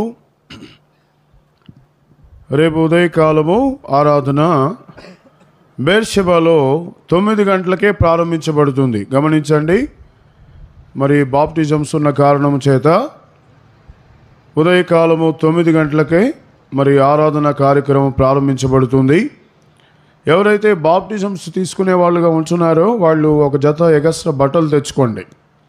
దయచేసి ఎవరైతే నీటి బాప్టిజంలో సాక్ష్యం ఇచ్చేవారుగా ఉంటున్నారో వాళ్ళు ఒక జత ఎగస్ట్రా డ్రెస్ తెచ్చుకోవాలని ప్రభు పేరిట మీకు మనవి చేస్తా ఉన్నాం.